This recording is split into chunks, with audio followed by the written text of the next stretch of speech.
How do you design one of the most advanced ERs in the country? At Parkview, we did it by focusing all our attention on you, the patient, by involving doctors and nurses in the design process, by creating quieter, more private spaces, and by leading the region in heart, stroke, and trauma care. This is not your typical emergency room. It's Parkview. In an emergency, isn't this where you'd rather be? Parkview, your partner in health.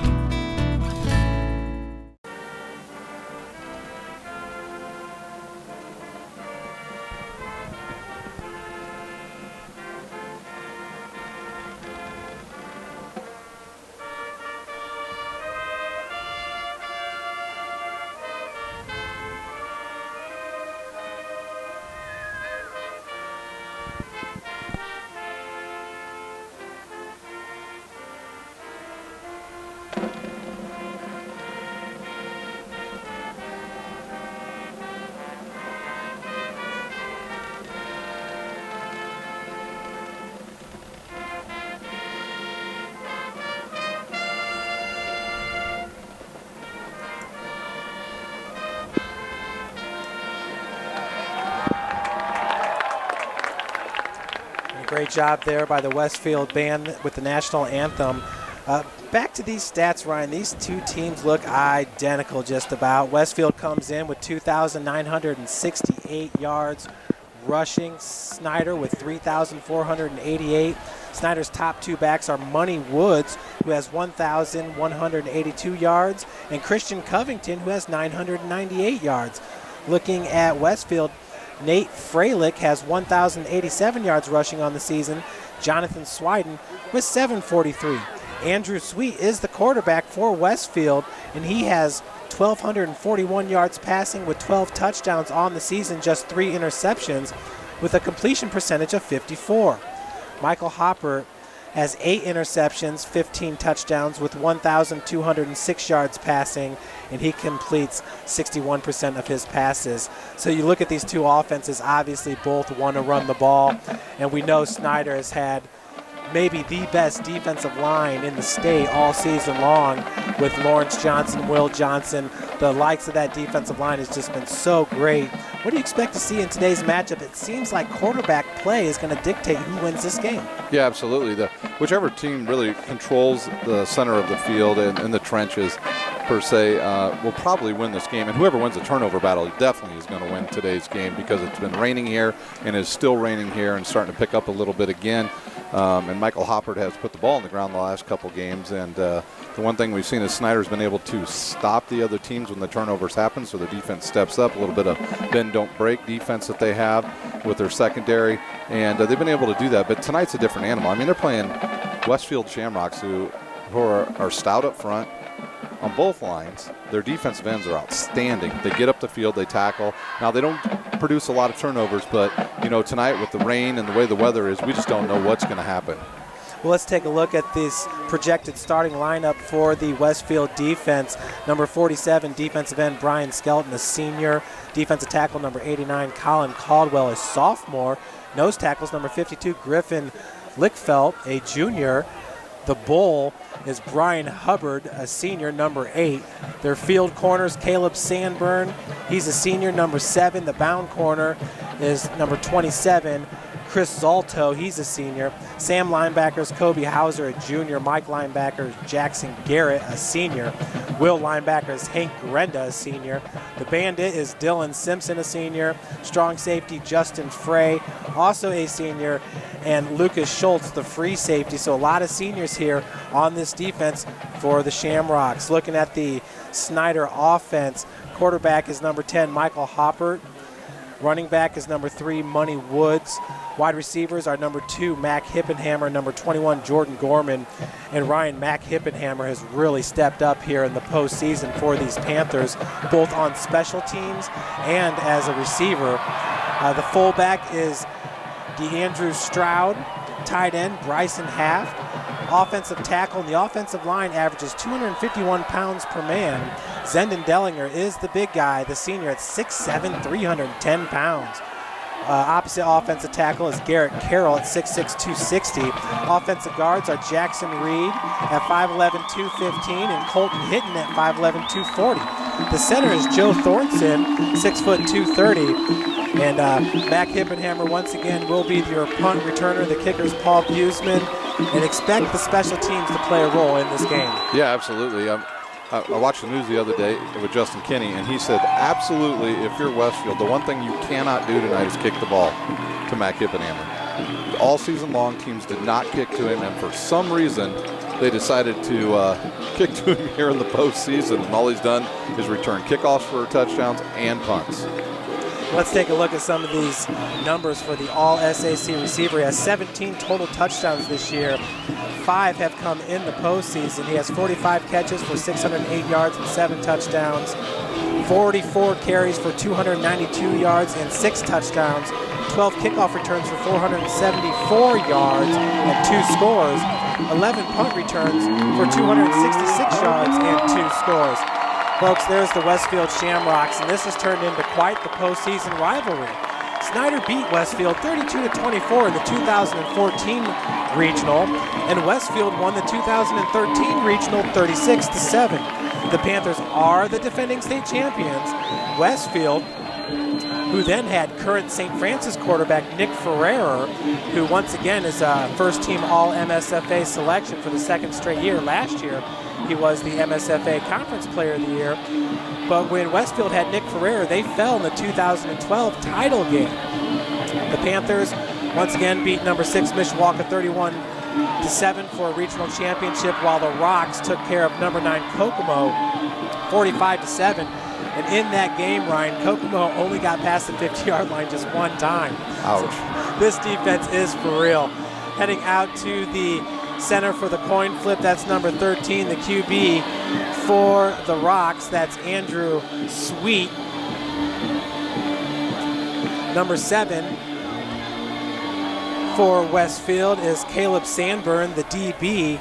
And number 36 is Johnny Swydan, a running back, 5'10", 205. Out for the Panthers, it's number 6. That's DeAndre Stroud. Number 8, Will Johnson. And Snider has deferred. They will kick off to start this game. Also out there is number 62 for the Panthers, Joseph Thornton. Their offensive lineman. So just moments away from the start of this game, folks. About 2 hours ago, there was a literal monsoon here at the stadium. That's putting it nicely there, fella. Things were blowing all over the place, all over this field. In a beautiful complex it is. This is year number 2 here for Riverview Health Stadium. Folks, you pull up and it's very impressive with this press box that goes about 4 stories tall. Huge grandstands here, and we're pretty full even though this weather is not the best. Yeah, absolutely. I mean, they're starting to file in now. They're probably all sitting in their cars waiting for the teams to come out on the field, or probably just going to sit in their car and listen for a while till the rain stops. But here we go. Snider dressed in their white uniforms and the Shamrocks in their greens. And back to return it for the Rocks is number 21, Drew Nutzifter, along with, I believe that was 32 for the Rocks, Caleb Pettijohn. With the kickoff will be Paul Buseman. With the wind to his back. This could go a long way. Well, once again, folks, when you kick it in the end zone, that is an automatic touchback here in high schools. We're moments away from getting this thing rolling. And the kick is off. It's a little bit of a short kick. It's going to land about the 9 and roll out of bounds. So Westfield will get the ball at the 35-yard line to start this game. Now he's been angling that punt for most of the kickoff over there to that right side for most of the season. And what wind we do have is actually blowing to that north end of the zone, just more north. I'm going to say east right now, and now it's cutting straight across. So we probably have a swirling wind. Both teams going to have to deal with the weather for at least the next hour and a half. Well, it's interesting because, like you said, if you look at the rain here underneath the lights, it's a swirling rain. So it's going to be 1st and 10 ball at the 35-yard line. We still have 12 minutes up on the clock here in quarter number 1. And the quarterback, once again, for these Rocks is Sweet. Entering today's game with 1,241 yards passing. He's got an I formation right behind him. Handoff's going to go to the tailback. Met right away. It looks like a gain of maybe 1 yard, about a half a yard. That was number 23, Nathan Freilich. Yeah, and they better guard or block DeAndrew Stroud on that end, or he'll make their night a lot of trouble in that backfield. You're talking about a guy that didn't even start playing defense till the 6th game of the season. He left being a running back to be a defensive back. And looks like we have a timeout on the field. Officials timeout. So looking over towards the Westfield bench here. Not sure. A player had to come off the field, number 23. So maybe an equipment malfunction, but that's their starting running back there in Freilich, number 23. He's only a junior at 5'9", 190. I'm going to say maybe he got cut. So the new running back into the game. Looks to be number 32. This is going to be a play action. Quarterback takes it right up the gut. He's met right away. That was number 8, along with number 11 for the Panthers, William Johnson with first contact. Austin France also there, the junior linebacker at 6'4", 220. Yeah, you look at the defensive backs or the linemen for Snider, and they're big. They're D1 material, most of them out there, and they're going up against a D1 line in the Shamrocks. So right now Snider's kind of controlling that. I think nope, he did not make it back out on the field, so Swidan is still your running back. Brings up a 3rd and 8 ball at the 37. Snider playing just 2 deep, 2 inside that, 1 outside the hash and 1 inside the hash. So they got single coverage over the top. Johnny Swidan, senior at 5'9", met right away. Huge hit in the backfield. Number 6 getting there first, DeAndre Stroud, the senior, 5'11", 235 pounds. And here's the danger zone. You have to angle these punts against Snider because not only is Hippenhammer back there, but Demarius Ridley is back there as well. And he's just as dangerous. The fact that they don't try to kick every ball to him and the wind is now going right in the face of the punter. Demarius Ridley, who stands 5'11", 160 pounds. He is a senior. And absolutely, we're going to be kicking into the wind, into the rain here. Punt is off. A little bit of a rugby style there as Hippenhammer grabs it at the 35. Looks like a gain of about 1 yard. He'll be out at the 36-yard line. So the Snider Panther offense going to see its first action of the night here. 1st and 10 from the 36 with 9:51 left to play in the first quarter. Yeah, I know that Coach Tittman thinks they should be able to get the edge quite a bit tonight. They've seen that in film, obviously, but their defensive ends are really good. But Snider has probably one of the best offensive lines in the state. You know, they got Big Zenden Dellinger. They've got a host of really good players on there that can move the pile, and they run a lot of traps and stuff, so you got to stay disciplined against them.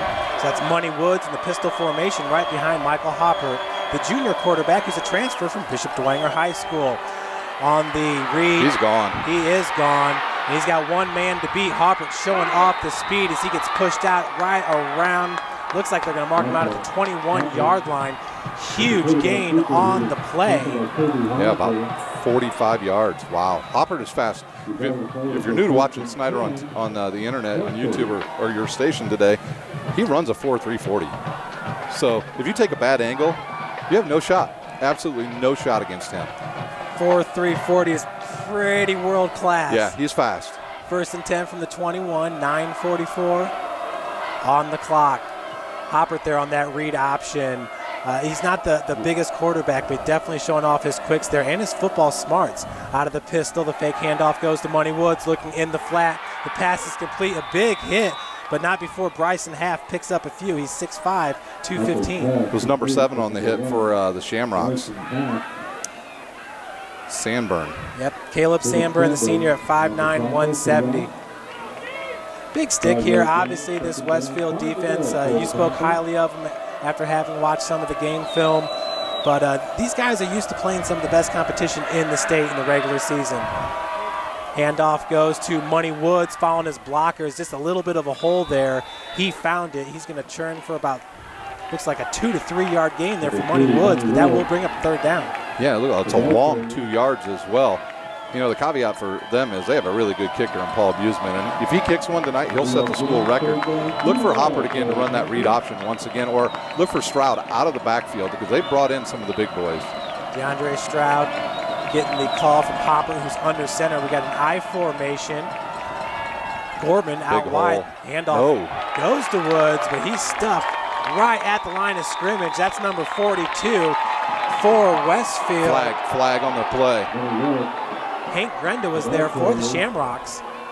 I mean, it was right in the pile, so I don't know if somebody had a face mask on him or a late hit.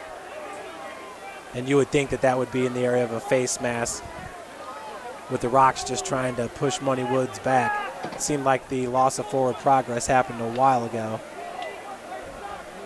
And as quick as that hole developed, it closed right there. Did you see that? Yes, it Jeff, did. it was looked open and it looked like a touchdown coming, and they closed it up.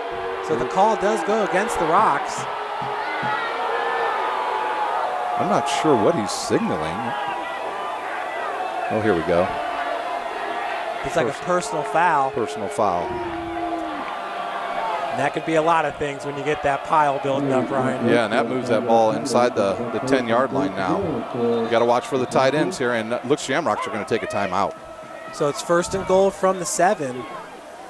That is Jake Gilbert. Yep. The coach for the Shamrocks is way out on the field. He's showing his displeasure with the officials right now. Folks, today's game is brought to you by Parkview Sports Medicine. This is SummitCitySports.com. We're going to hear from our sponsor here momentarily.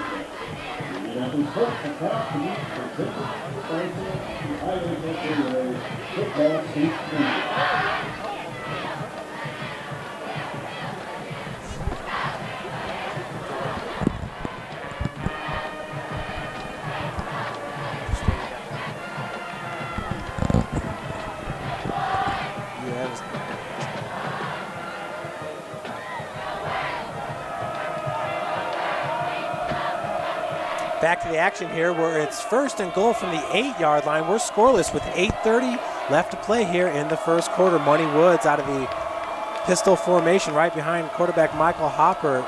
And they went with all the beef on the left. Number 70, Zendon Dellinger, 91, Simon Dellinger, and Bryson Haft. So heavy formation to the left. Handoff goes to Woods. He runs right in that direction. Not a whole lot of room to run. Looks like it might be a gain of 1 or 2. It's going to bring up a 2nd goal. Yeah, and this is where you have to watch those tight ends coming out of there when they're bunched up together. Last week they ran the same formation, and he hit one of his tight ends out. And now some late substitutions for the Shamrocks. Shamrocks going deep into their roster early in this game. Mac Hippenhammer now out wide to the left. Up top is Jordan Gorman as Hoppert's pass goes to Hippenhammer. Nice defensive play there by number 7 for the Rocks. That is Caleb Sandburn. We've called his name a few times already. He's already had 1 big hit in this game. And now Sandburn runs off the field. Yeah, and that's strange because he was well defended against Mac Hippenhammer there. Mac let that ball get in a little close to his body right there. I'm sure he wanted that one back. Receive that ball a little farther out in front of him. But a big 3rd down right here. 3rd and goal, ball at the 6-yard line. 7:53 left to play here in the opening quarter. It's Money Woods right behind Hopper. Fake handoff, rolls to his left, looking in the end zone. Oh, he dropped it. Ryan, sometimes you're just so open that. Yeah, but obviously Mac Hippenhammer wanted that one back. He is one of the best players in the SAC, the Summit Athletic Conference, heading to Penn State to play his college football next year. Obviously, he wants that one back, but it's going to bring up a 4th and goal from the 6. That'll bring on the kicker, Paul Buseman. Right, and if he makes this will be his school leading all-time 13th field goal in a season. Hippenhammer, I don't know if I've seen him drop a ball all season. Once again, the ball got really deep on him. He should catch it out front. Once again, you wonder just how much this wind's playing a factor down on the field, but Buseman's kick is up and good. So Snider Panthers will take a 3-0 lead here to start this game at Westfield. Ryan, I think you just saw there the Snider offense. Obviously, that first huge play by Michael Hopper, about a 45-yard scamper, took him all the way into the red zone. It wasn't easy for him. That Westfield defense held tough, but the persistence from Snider and having an able kicker like Buseman. Seems like the Panthers year in, year out always have strong kickers.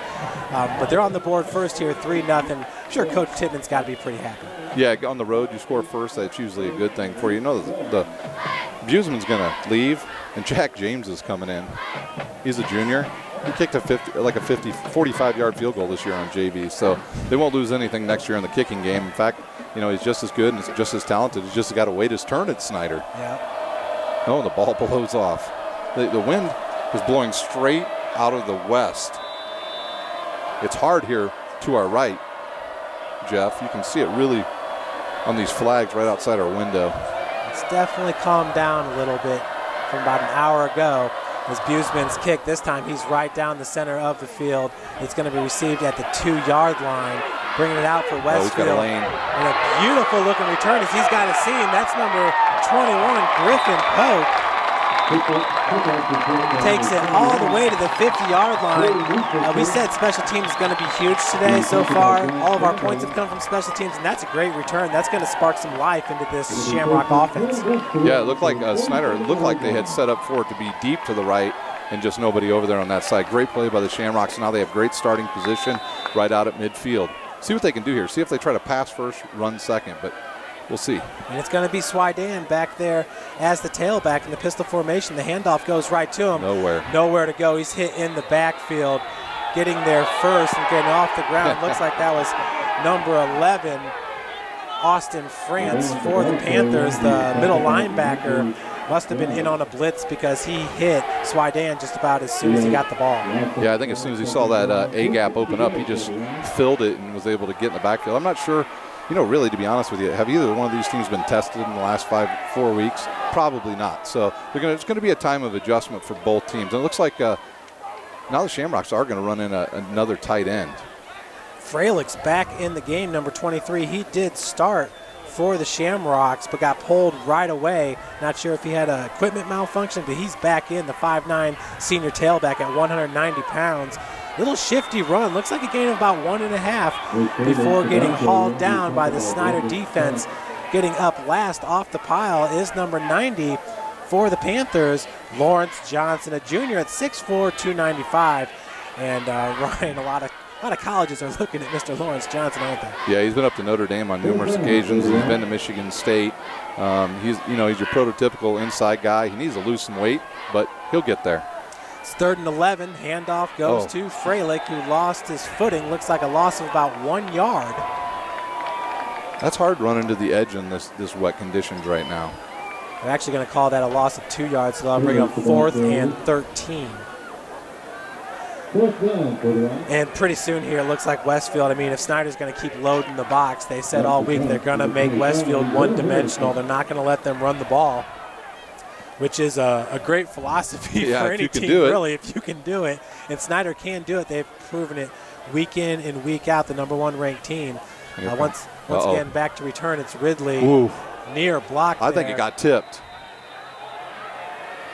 I think it did get tipped. That was number 20 for the Panthers, Dom Slaughter, the great cornerback at the senior at 5'8", 155. Where are they marking this at, Jeff? Looks like it's right at the 45-yard line. Maybe the 44? So not the best of kicks. And, folks, to be honest with you, the weather has really kind of calmed down here. Thank goodness. In Westfield. But Dom Slaughter there just came off the edge. He's a very speedy corner, maybe the best corner in Fort Wayne. But that's going to bring up a 1st and 10 from the 44 for quarterback Michael Hopper. Looks like that's Christian Covington in the backfield with him. Covington, who wears number 23, just a junior, takes the handoff. Those yak yards, gets about 2 after contact. Looks like it's going to bring up a 2nd and 8. And Snider not getting a big push yet, but they're getting enough to get a couple yards on each one. Now they're going to spread them out a little bit. This is where you really got to be aware of where Hopper's at all times, because when he steps up in that pocket, he's spread out those linebackers, and he can run right through there, and they'll never know he's even gone. Empty backfield, trips to the left. Hopper looking to take it right up the gut. And he would have had him big. And Ryan, he's 5'11", 180. I don't know if 5'11's a little generous for Michael Hopper, but he can get lost behind that big O line there in that empty backfield. And we've already seen the kind of quicks that he has on the field. Absolutely. I mean, I think that's one of the issues every team has had this year when they play the Panthers is you don't see the running back until he's coming through the hole. And by then, you know, they're running you over or making you miss one tackle, and they're off to the races there. And he would have had a big gain there if it weren't for a legal procedure. And what a breakout season for Christian Covington, who's lined up right behind Hopper right now. He is a beast running north and south. He's a hard man to bring down, as Hopper's going to keep it himself. Looks like not really a horse collar there, but that was number 34 for the Shamrocks.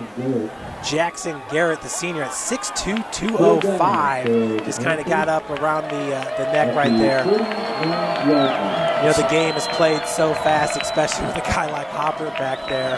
Definitely not a horse collar, though. This is going to be a tough one. They're double covering Hippenhammer up there on the top. 3rd and 5, ball at the 49-yard line. Hopper's going to look to a second progression. He takes off running. He's got the first down and more, as he's going to run out right around the 24-yard line. Looks like a gain of about 27 for the quarterback, Michael Hopper. What a weapon. Well, I'll tell you what, when he gets back over the sidelines, he needs to give old number 21, Jordan Gorman, and Michael Lito Jr. a big high five, because they totally sprung him for that extra 20 yards right there. He was going to get the first down. He got extra because of what those two did on that play. Great blocking by the wide receivers. And Ryan, when you look at a team like Snider, who comes in with just gobs of rushing yards, a lot of times it is the blocking downfield by the wide receivers that makes some of those happen. Nice pass in the flats, taken down by about 4 tacklers, is DeAndre Stroud. Out of the backfield from his fullback position. And at halftime, they're going to take a look at it, because they have cameras on their sideline that show everything and they replay everything. They're going to see that nobody guarded Gorman on that play. He was wide open in the end zone. And Gorman's now split out wide to the left. Hopper with the handoff to Covington. Covington took that first hit, still fell about 2-3 yards forward. Looks like that'll bring up about a 2nd and 7. Christian Covington, both running backs, and Money Woods now back in the backfield with Hopper. But Covington, maybe not as shifty as Woods, but still it seems like he's every bit as strong, maybe even more of a stronger runner. Handoff goes, nope, fake handoff to Covington as Hopper keeps it himself. He's going to be... Looks like a gain of about 2 yards as he's stuffed at the 5-yard line. You know, in your Shamrock, if you're the Shamrocks and you just saw what just happened, Snider has not run that set one time this season with all 3 of their runners in the backfield. They have not seen it. You don't know what's going to happen. You don't even know if it's going to be a quick pitch, it's going to be a dive, or it's going to be Michael Hopper running up the middle. Big 3rd down once again. You know, wise choice there by Coach Kurt Tittman there to save some of these special plays for the Westfield Rocks. 3rd and 2 now, ball at the 5. Hopper hands it off to Covington. Gets hit, spins. He's all the way down to the 1-yard line. Did he break the plane? It looks, no, they're calling him down. Definitely looked like he had it from up here. It looks like that's going to bring up 1st and goal from the 1. Snider Panthers are just coming out in dominant fashion to start this game, Ryan. We got 2:50 left to play in the first. Well, we talked about the trenches, and they right now are controlling it. And basically, it's Michael Hopper in there that's doing it. I mean, he's keeping the linebackers honest, keeping the defensive backs honest, and now he's got all the big dudes in the backfield. He may just take this himself. They're so close. So Mac Hippenhammer under center. And he dropped the ball. And there's a penalty flag. We've seen that a few times this season. I don't get that play, to be honest with you, Jeff. Why do that when you're right down at the goal line? Not to mention the fact Hopper just seems like he's every bit capable of pulling off the QB sneak. This is probably going to be on Snider. Maybe a snap infraction. So they started off 1st and goal from the 1. Got a false start, going to be called on the Panthers. And they got Austin France in the backfield. That's who's back there. And he's going to come out. With the middle backer. Hopper back in for the Panthers. Why fix what's not broken? That's just your jumbo lineup right there.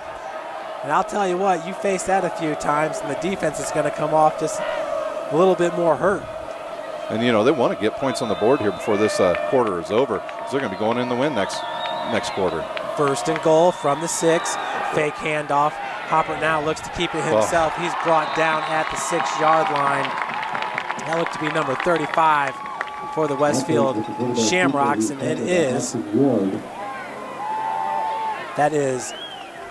Donovan Flood, the linebacker. He's a senior at 5'7", 170. And Simon Dellinger was wide open in the end zone. I think you and I could have made that pass if we had time to throw it, Jeff. Now this is a heavy backfield as well for Snider, with Covington. Right in front of him is the fullback, DeAndre Stroud. Second and goal, ball at the 5-yard line. Legal procedure again on Snider. And Ryan. Wait, he's pointing to offsides. So we got defensive offside that's going to take the ball all the way to about the 2-yard line. But you'll remember the Goshen game, what was it, just 2 weeks ago? Snider shot themselves in the foot plenty there in the first quarter to keep the Red Hawks in it, but just a dominant second half there. They dominated that game. Actually, I think that was the Goshen game. Goshen game. Absolutely. So we got 2nd and 1. Second goal, ball at the 1. Handoff goes to Covington. He's in for the touchdown. Panthers are going to take a 9-0 lead here over the Rocks with 1:35 left to play in the first quarter.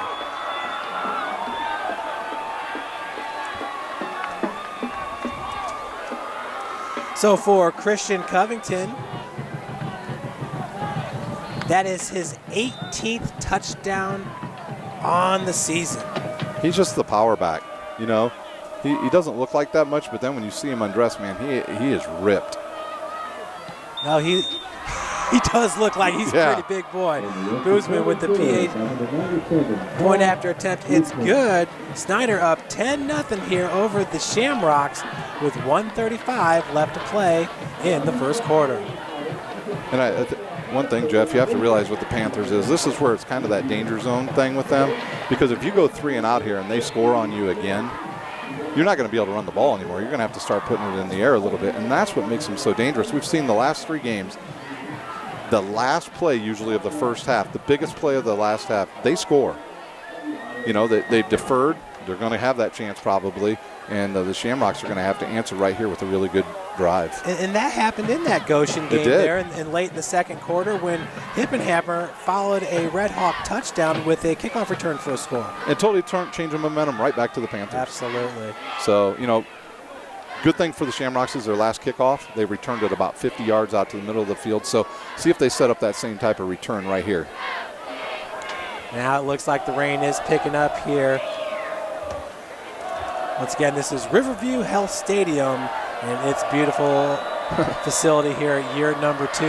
There's a lot of colleges that are not this nice. No, and to be honest with you, we're so high up here. These are huge stands, and like I said, 4-story high press box that, once again, that's the second kick out of 3 that goes out of bounds. So Westfield, once again, will start at the 35-yard line. And, you know, the one kick that didn't go out of bounds was the kick that was returned 50 yards all the way to midfield. So it's like the Snider coaching staff's really done their homework here with these kick returners for Westfield. Yeah, absolutely. I think you're right on that. Maybe they saw some in films that they didn't like. And, this game actually got started fairly close to on time. Some of the other games around the state are still waiting. Up north in Garrett, their game time now is 9:15 start. Well, it seems like the worst of the weather here started about 5:30, 6 o'clock. So 1st and 10, ball at the 35-yard line. The handoff goes to Freilich. Once again, nowhere to run. You're talking about getting down by 2 or 3 scores before you start passing the ball. It looks like they got to start passing the ball now. They got to break up the momentum that Snider has, and that was a stretch play. And I saw that on film for them, and that was their bread and butter a lot of times, that stretch play or running over the left side. And if Snider's going to be able to stack that up, it could be a long night for the running game for the Shamrocks, and it is starting to really rain. Sweet now under center with Freilich behind him. Evan Manley is the top receiver for the Shamrocks. He has 9 touchdowns on the season, 587 receiving yards. Fake handoff as the pass wide open. Oh, he dropped it. That's Swydan, the second string running back, right off his fingertips. Once again, you know, the wind and the rain, this is as bad as we've seen it here in the first quarter right now. So not the best time to start passing the ball, but once again, you got to get something going for this offense. Yeah, and with this wind we see here, it's really gusting out of the west right now, and that's a tough play right there anyways. Then you got Stroud bearing down on you, and he may have got a finger or something on that just to make the trajectory of the ball go off a little bit, but Shamrocks have no answer for the Snider defense. See if Coach Tippmann here comes with a blitz with Austin France. Number 1 is Evan Manley, and he's at the top of your screen, the leading wide receiver for the Shamrocks. Sweet takes the He might have a first down. No, it looks like he's going to be out right around the 47-yard line. Is this 4-down territory if you're the Shamrocks already? I don't think so. I mean, I think in this situation with the rain like it is, you want to try to pin Snider back as far as you can. And we got a swirling wind. Oh, he went out of bounds on that too. Yeah. Right at the 42-yard line. And see if Dom Slaughter comes after him again. He just missed that last one. Hippenhammer and Ridley back deep. They're standing at the 30-yard line for the Panthers. In for the punt here is Kobe Hauser. He's a junior. Hippenhammer with the fair catch at the 30. So that'll bring up a 1st and 10 here for the Snider Panthers, 31-yard line. We have 38 seconds left to play in the first quarter, and Snider's up 10-0. Yeah, I think they're going to get a steady dose of Hopper. I think that's been shown what's going to happen. What they're probably trying to do is get those linebackers to stay true and start working maybe some of the boundaries with Hippenhammer here. And, man, we've only got 38 seconds left in this first quarter. It's gone fast. Both teams running the ball, and we kind of knew that coming in. These are two running teams. Hopper, pistol formation, handoff. This time goes to Money Woods, breaks one tackle all the way out past the 35-yard line. And it looks like there's a fumble coming up with it for the Rocks was number 24. I think they whistled him down. And that's definitely one of those plays where, you know, the guys are going to hold you up and just try to rip that ball away, Ryan. I'm not sure if his knee was down. That was in the middle of a pile, but they will call him down. And once again, the Westfield coaches not happy. Yeah, and the defense is trying to get the crowd fired up and see if Snider's just going to let the clock expire here. Money Woods put the ball on the ground last week, so that's the end of the first quarter. Yeah, and really no reason to go to the air if you're Snider right now. Everything's working for you on the ground. We want to get this game over with as fast as possible so they can get back to Fort Wayne, hopefully with a W. Well, folks, that does it for the end of the first quarter here. Panthers up 10-0 over the number 5 ranked Westfield Shamrocks. We will hear from our sponsor, Parkview Sports Medicine.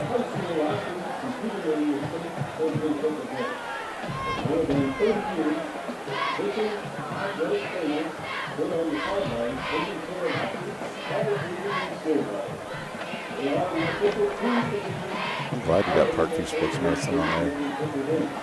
They're really stepping up around the city.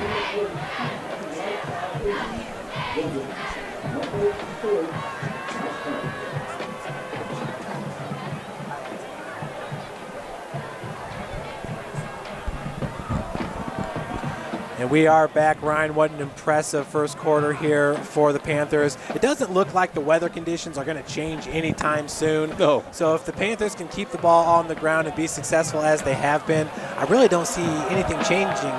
This front seven is very impressive for Westfield, but there's just so many weapons with the Panthers and their quarterback, Michael Hopper. Anytime he can pull it down and take off himself, he's shown he's very athletic and very speedy.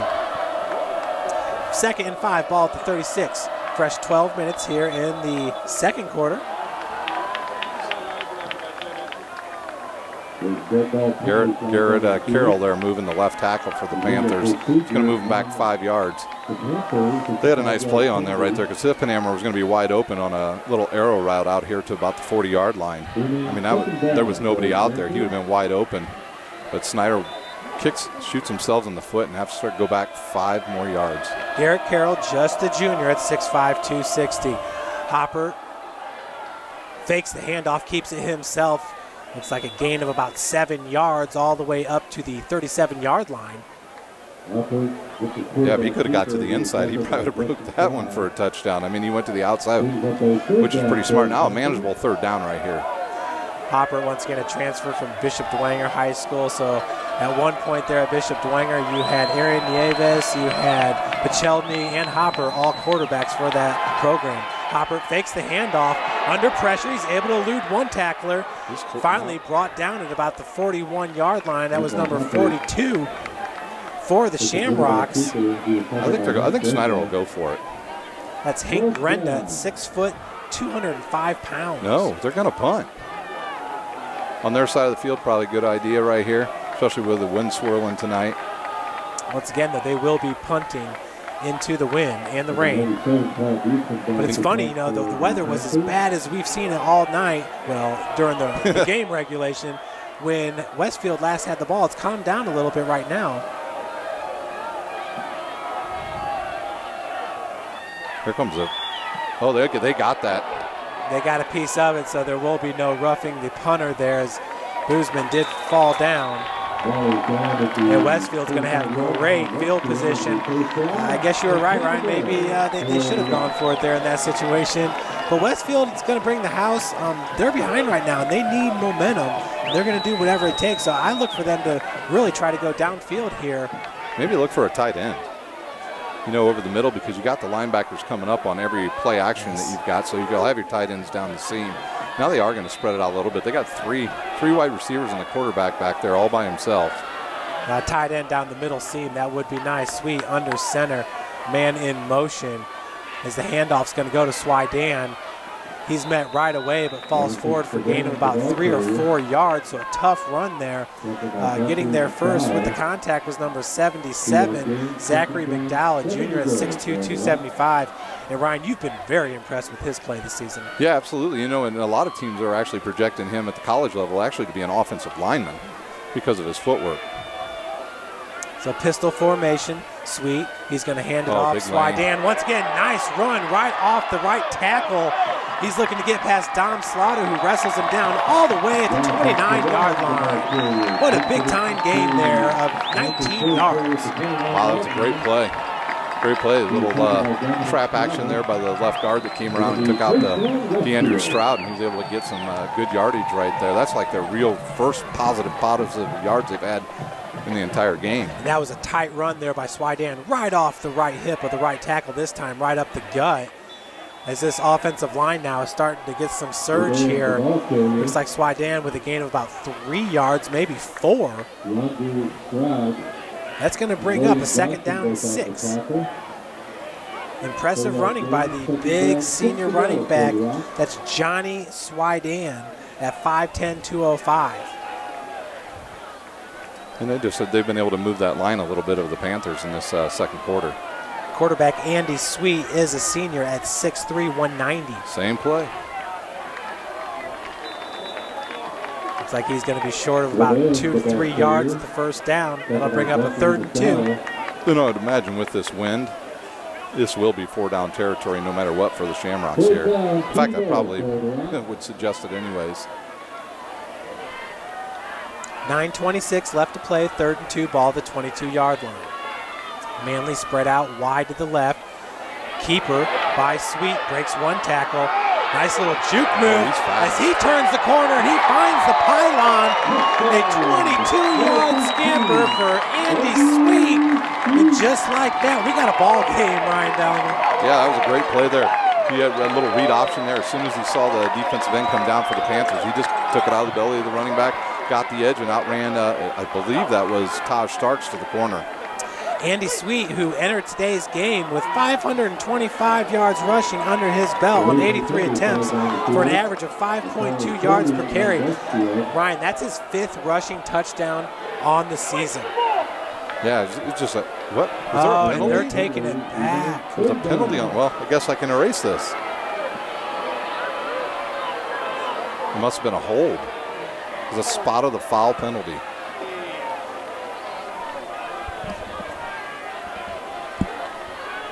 And that's a huge penalty.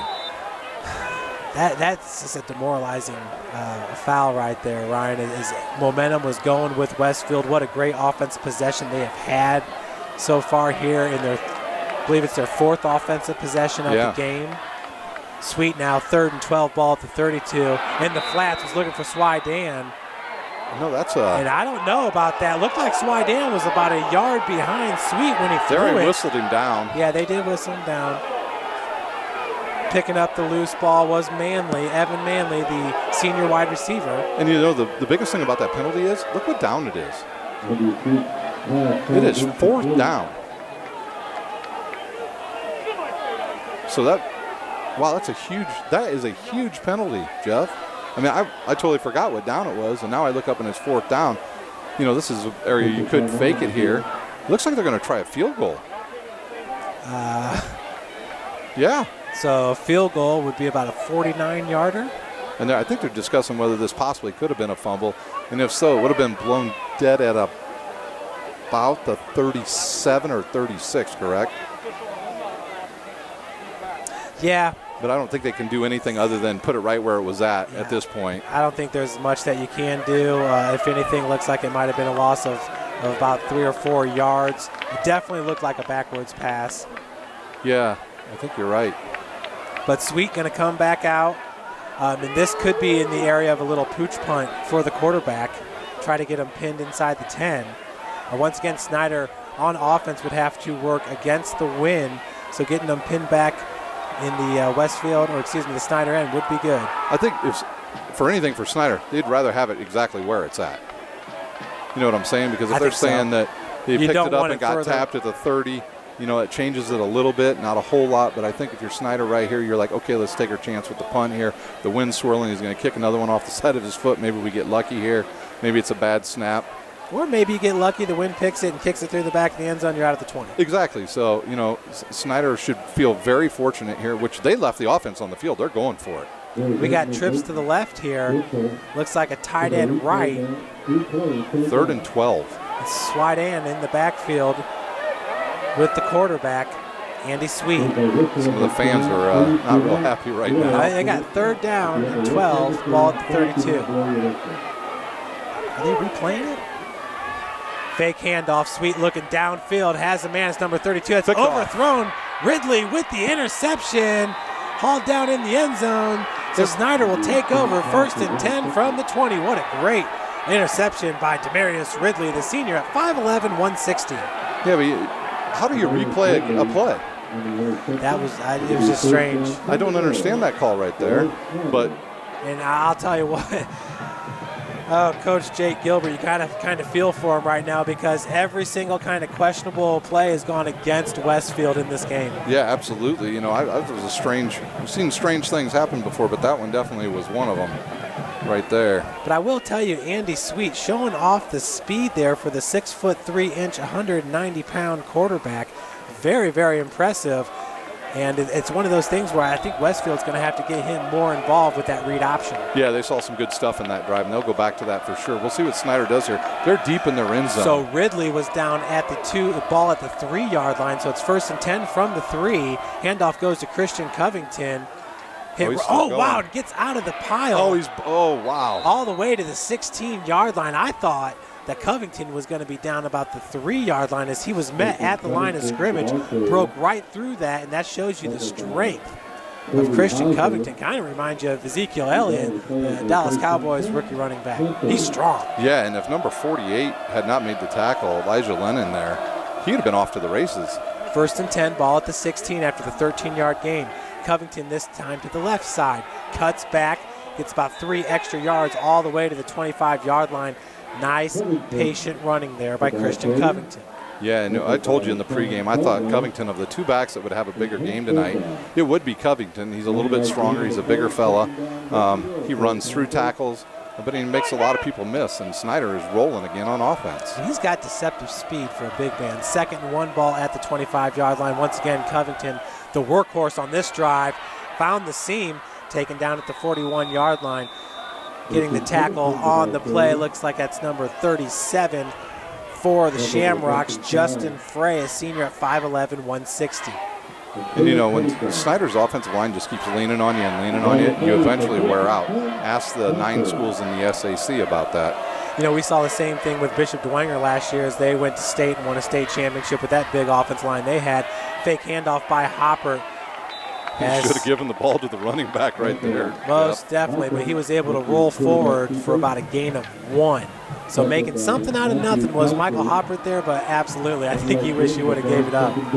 Yeah, and the rain is, I think, tapered off just a little bit again. It seems like when Snider gets the ball, there's no rain right now. The football gods have been smiling on these Panthers. Number 1 ranked in the preseason, number 1 ranked here in semi-state round. 7:20 left to play, 2nd and 9. Big hole. Covington once again bounces it out to the left. Nice move, making the DB miss. There's a flag. He runs out about the 47-yard line. Flag all the way in the backfield. Wonder if that might be a late hit there on the quarterback Hopper.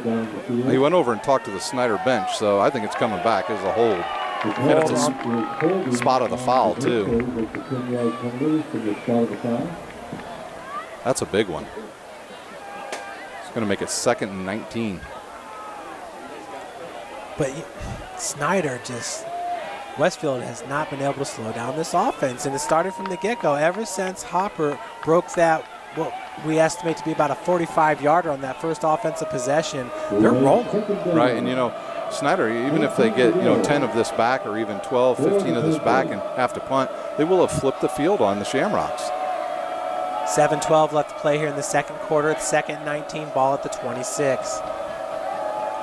Man, they're taking forever to wind the clock, too. You know what I'm saying? Number 17 is Michael Lito, the freshman wide receiver at 5'6", 145. He'll be spread out wide right. They're going over to talk to the coach of Westfield right now. Maybe they're asking if he's going to accept the penalty. That would have been a first down for the Panthers.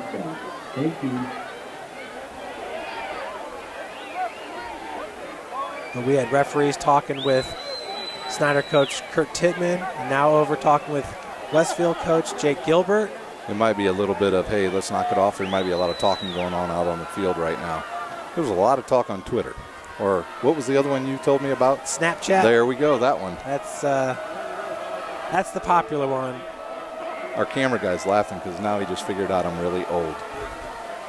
And on camera is Nick Cox, sophomore football player at the University of St. Francis and a graduate of McCutcheon. So he says he's never been to Westfield at this brand new facility. Said when he used to play here, they always had a dirt field. They did. Said it was pretty tore up. The last time Snider played here, it was over here to our right. It was so cold here. It was unbelievable. And Westfield dominated the first half, and Snider took it away in the second half. And, they're throwing the official back his yellow flag. All right, I think we're going to play now. As fast as the first quarter went, we're making up for it here in the second quarter. Snider up 10-0 with 7:12 left to play. It's 2nd and 19, ball at the 26.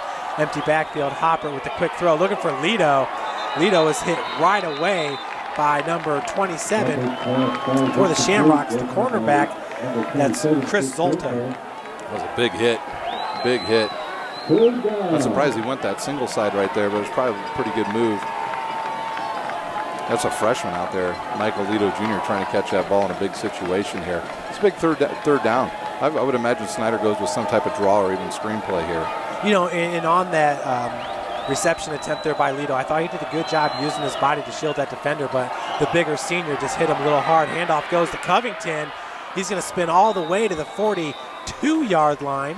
And that's what I'm talking about, Jeff. They now will be able to flip the field, even with the punt, if they decide not to go for it, which I'm assuming they will punt it, considering this is exactly where they were last time when they punted and it got blocked. And we'll see if Westfield brings the house again, looking for the punt block. And we're ticking towards that 6-minute mark, and Snider stops him here, gets the ball back one more time, then they get the ball to start the second half. But Snider's going to have to do a better job of protecting the punter right here. Number 22, Kobe Hauser, back to return it. He's a junior at 6 foot, 180. Buseman with the kick, and they did bring the pressure. He gets it off, and a nice high punt. Fair catch is called by Hauser, so it'll be 1st and 10 from the 28-yard line for the Shamrocks, their 5th offensive possession of the game, still looking for their first points. Yeah, and that was a worst starting position for them the entire game, because all the kicks out of bounds kept giving it to the Shamrocks at their 35 or even closer to midfield. And now here comes the rain again. The Shamrocks have the ball. And it really has kind of proven to be that way. And the one kick that they did return was all the way to the 50, so that was an outstanding return here by these Rocks. I thought we had lightning, but the ginormous scoreboard we have here, the Jumbotron, is going nuts. It's definitely a very impressive facility, folks. And I was at Davenport last week, $118 million facility. It's a handoff. This time goes to Freilich off to the right-hand side. Looks like a gain of about 3 yards. Ryan, to be honest with you, this makes Davenport look kind of silly. The thing about Davenport, though, is where their grandstands, underneath that, weight rooms, yes, coaches' meeting rooms, coaches' offices. player locker rooms. Yeah, it was pretty impressive for a school that's only 1 year old, really. The program? Yes, Yeah, and they'll be playing in the GLIAC next year with the likes of Grand Valley. Handoff goes to Freilich. Lost his footing, but it's going to roll all the way up for a first down. Gain of about 8 yards on the play for the 5'9", 180-pound running back. That's Nathan Freilich, actually 5'9", 190, just a junior. And, they've been running to that right side. It looks like they're running right at DeAndrew Stroud now. Maybe they're getting a double team on McDowell, and the linebackers are getting out of there from Snider, and they're getting that edge every time. Pistol formation. Sweet with the handoff to Freilich. This time right off the guard. He is stuffed at the line of scrimmage. No gain on the play. Coming up off the bottom of the pile for the Panthers is number 4, Ethan Hoover. Sophomore at 5'11", 165. Yeah, Snider playing a lot of young guys out there now. It's just amazing. Snider just said, okay, let's just reload. We're going to go back to state. If they can win this game, they'll face the winner of Columbus East and Bloomington South. That game's probably going on right now. Hopefully they're having better weather than we are. So it's 2nd and 9, ball at the 41. 2:25 and counting here in the second quarter. Running back just off to the left as Sweet's going to take it himself, following the block of Freilich. And a nice cut right up the gut. And he lowers the shoulder. Westfield, that's going to jack up the sidelines as Sweet walks right over Don Slaughter. And there's where the jawing begins. Him and Ridley. Jumping into the pile there was number 88 for Westfield, the tight end. That's Hayden Russell at 6'5", 240.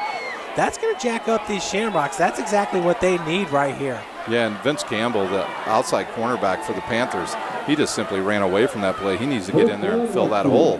They could have got him in the backfield and said he went backwards rather than forwards. And Sweet, what a great job splitting defenders. Yeah, absolutely. He's got a little Getty up to him. He does. And you know what? You get a lead blocker out in front of him, and he's really hard to bring down, much like Hopper. Tight end right, pistol formation, 1st and 10, ball at the 26-yard line. 5:04 on the clock. Freilich with a little stutter, but too many moves there in the backfield. As wrapping him up was number 8, William Johnson, the senior, 6'1", 210. And honestly, there should have been a hold on that play. DeAndrew Stroud was grabbed around the shoulder pads and just ripped down. So the Shamrocks really got away with one right there. But Snider, good defense once again. I don't think you're going to see the Shamrocks go to the air right here. Just a guess. Once again, like you said, I mean, this rain is really, really coming down. It eased up right after the end of the first quarter when Snider got the ball, but now it's a downpour. Under center is Sweet. Freilich lined up almost 7 yards behind him. Deep as the handoff goes to Freilich, makes the first guy miss, but man, he had to make up 7 yards before he even got to the line of scrimmage. McDonald was right there. And I don't know if our mics called all that, but the whole stands went woo when he got hit. So that must have been a pretty big hit right there. And that was Zach McDowell, number 77, the junior at 6'2", 275. And Evan Manley is single coverage up on the top. They have that. They can get that, and now they're going to spread it out a little bit. I still think they're going to run the ball with the quarterback. Dom Slaughter with the coverage on Manley. Offsides. Number 6. So that's DeAndre Stroud. It's going to bring up a 3rd and 6. Ball at the 22. We didn't really talk about the penalties, but Snider has had some issues with penalties tonight, especially on the offensive side. I think they need to alleviate those here the rest of the game, or they could be going home. Westfield's certainly not out of it. No. Down 10-0. You would think the score would be a little greater than that. Sweet did have a 22-yard touchdown run that was called back because of holding. This time the handoff goes to Freilich, who switches to his left arm. Nothing. Coming up off the bottom of the pile for the Panthers, you got Johnson along with Lawrence Johnson, number 90. Yeah, the tight end for the Shamrocks, Reed Stewart, missed his block right there, and that would allow the Snider guys to get in there to get him. And now they are going to try a field goal here. It looks like, is it number? That would be a 39-yard attempt. Is it 25? Number 25 is Will Harrison, the senior, at 5'10", 160. And he's going to be kicking with a little bit of a crosswind once it gets beyond the stadium here. So got to watch out for Dom Slaughter here blocking this. Harrison's the team's second leading scorer with 76 points on the season. That's from good. the left hash. What a beautiful kick there, as it is good from 39 yards out. Once again, Will Harrison, the senior kicker, gets Westfield on the board. They're down 10-3 here with 2:39 left to play. Folks, this is SummitCitySports.com. Make sure to subscribe to our YouTube channel here so you can get all the latest in live broadcasts and highlight videos. Tomorrow we will be live from the Carroll Fieldhouse as the Lady Chargers take on Hamilton Southeastern, a tough squad out of the Indianapolis area. Hamilton Southeastern, I believe, coming into the game ranked number 9 in the state, but I would have to double check that. Once again, they'll want to get to the Carroll Fieldhouse as the Lady Chargers are 3-0 on the season. Of course, if you missed last night's game, it was the number 1 ranked team in the state of Indiana, number 14 in the country, the Homestead Lady Spartans, behind strong play of Krista McLaughlin and Madison Parker as they came back in the second half. They were down at halftime but beat a very strong Concordia squad. Ryan, I believe the SAC as a whole, both boys and girls, you're going to see that the league's even stronger in basketball this year. Absolutely. It's a well-rounded league. Wayne's even really good at basketball on the boys' side. Watch out for a onside kick here. Snider's been susceptible to this over the last 2 years, and see if they try to do this here. It's Harrison with the kick. He's going to boom it. That's out of the end zone. So this young man has a heavy right foot. Like I said, he was going to kick the ball out of the end zone. And it is starting to pour. For the Snider Panthers, who have really had no problem running the ball here, Christian Covington's been fantastic for him. We've seen a little bit more of number 23 than we have of number 3, Money Woods. Yeah, like I said, he's just a bigger bruiser runner there. And, you know, now we've got 2:39 left. Snider has all their timeouts left. I really don't think they're going to go to the air here. I mean, I'd be shocked if it's not Boozman or Money running every ball here unless they run a jet sweep. And Money's in the backfield. We have a pistol formation. Hoppert hands it off to Woods. Right side, and he is stuffed. Looked like a gain of maybe 1 yard for Woods. That'll bring up a 2nd 9. And it looks like Westfield coach Jake Gilbert's going to call the timeout here with 2:29 left to play. He's hoping to go 3 and out here and get one more chance to put points on the board before the break. Yeah, I think he's picking his poison right there, because if Snider picks it up, he's only going to have 1 timeout left. So they're going to have to try to hold him here again and stop him, and then they're going to get, you know, a long time on the 3rd down play. But we've still got 2:29 left. You never know what's going to happen here in the first half, especially in the state tournament. And Ryan, a shout out to the Snider faithful making this trip 2 hours north to Westfield, Indiana. As there you see that beautiful jumbotron there, the scoreboard. Pretty impressive here for the Rocks. And the sound system. Yeah, and the sound system. But like you said, Ryan, if you're not paying attention to that board, it looks like it could be lightning. Yeah. And in that situation, you got an automatic, I believe it's a 30-minute delay, might be 45, but it's something we don't want to see. You're right. We don't see any more inclement weather down here, especially the drive down here was an absolute monsoon. I understand here at the stadium it blew a lot of stuff over. Yeah, Ryan, I mean, these yard markers were all over the place, some of them all the way across the field. But the field goal posts were bending over. It was a pretty crazy wind. Handoff goes this time to Woods, left side, and sounded like the stands got excited like there could be a fumble, but that's going to be a gain of about 1 yard, maybe 2. I think that the fans were yelling timeout, timeout, timeout. And these are some fans with a lot of football IQ here. Absolutely. You know, they want to get to the state championship. I think last year they thought they were going to get there, and then unfortunately they got upended by Kokomo, and they really had extracted some revenge last week against Kokomo. And I mean, and I think you talked about it, they only got over the 50-yard line, one time in the entire game. So. And you asked when was the last time Westfield's really been tested. Well, they had the 2 losses, each lost by 1 point against 6A schools and ranked 6A schools. But after those losses, it was 21-20 win against 6A Avon, 31-24 at Fishers, 37-21 against Brebeuf Jesuit. Then here in the playoffs at Lafayette Jeff, 38-14 against McCutcheon, 34-7 against Kokomo, 45-7. So, you know, they've weathered the storm in this game. And quite honestly, this score could be 14-3 because Hippenhammer dropped a ball in the end zone and was wide open on their first series. They certainly have, and they've put themselves in a very good situation here. It's 3rd and 7, ball at the 23-yard line with 2 minutes, 24 seconds left to play in the second quarter. Hopper hands it off. Nice spin move by Woods, but he had number 89 draped all over him as soon as he grabbed that ball. That's Colin Caldwell, a sophomore at 5'11", 205 pounds. Now Snider's going to be kicking back by their 5-yard line. But there was no, there's no timeouts left now for Westfield. And I'm telling you what, it is absolutely pouring on the field. And see if Snider's probably just going to let this clock run all the way down and use one of their timeouts. Try to leave as little time, but they blocked a punt already. So there's going to be some good field position here for the Rocks. And I got to think you expect the Rocks to go after the block again. Absolutely, I would too. I mean, they almost got there on the last one. So, Snider's first 2 drives resulted in points, and their last 3 drives, nowhere. And a big penalty killed their last drive when they ran the ball basically out to the 50 and had to come all the way back. But, under a minute 37, Snider's looking for a stop. Shamrocks are looking to score because Snider gets the ball to start the second half. Snider offense has been impressive in this game. But they've been playing it very safe lately. You're right. This game started off with a read option by the quarterback, Michael Hopper, who took it over 40 yards. It was a beautiful run right here down the left sideline, the near sideline.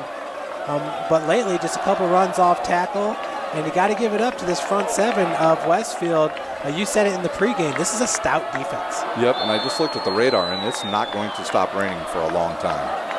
As that rain is coming from south to north, Boozman with the punt, and that one looks like it could have been tipped as well. Fair catch is going to be called. Fumbled. He did a great job of corralling that. That was number 22 for the Shamrocks, Kobe Hauser. And the Shamrocks did a safe return right there. Then they only rushed 2, got everybody back, but Boozman put some leg underneath that. But he kicked that from about his 7-yard line, so about 42-yard punt. Yeah, it was a strong boot and timely. I mean, that's not easy. There's a lot of pressure in that situation, backed up there by your goal line with 1:31 left to play, but we'll see what this Snider defense has for Westfield here. 1st and 10, ball at the 49-yard line. Handoff goes to Freilich. A little hesitation in the backfield. Looks like he may have a gain of about a half a yard, maybe 1. Yeah, because that was Austin France. He came all the way around. He was blitzing from the outside, came right down the line and got a shoestring tackle right there on Freilich. I think that was Freilich, wasn't it? Or was that 23 that time?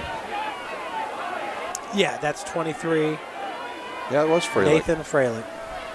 2nd and 10, ball at the 49. France, what a good-looking linebacker. Fakes the handoff right there. Was DeAndre Stroud. Wrapped up sweet, but smart play there as he was able to get it away. Wow. He's going to feel that one in the morning. This defensive line, I just love watching them.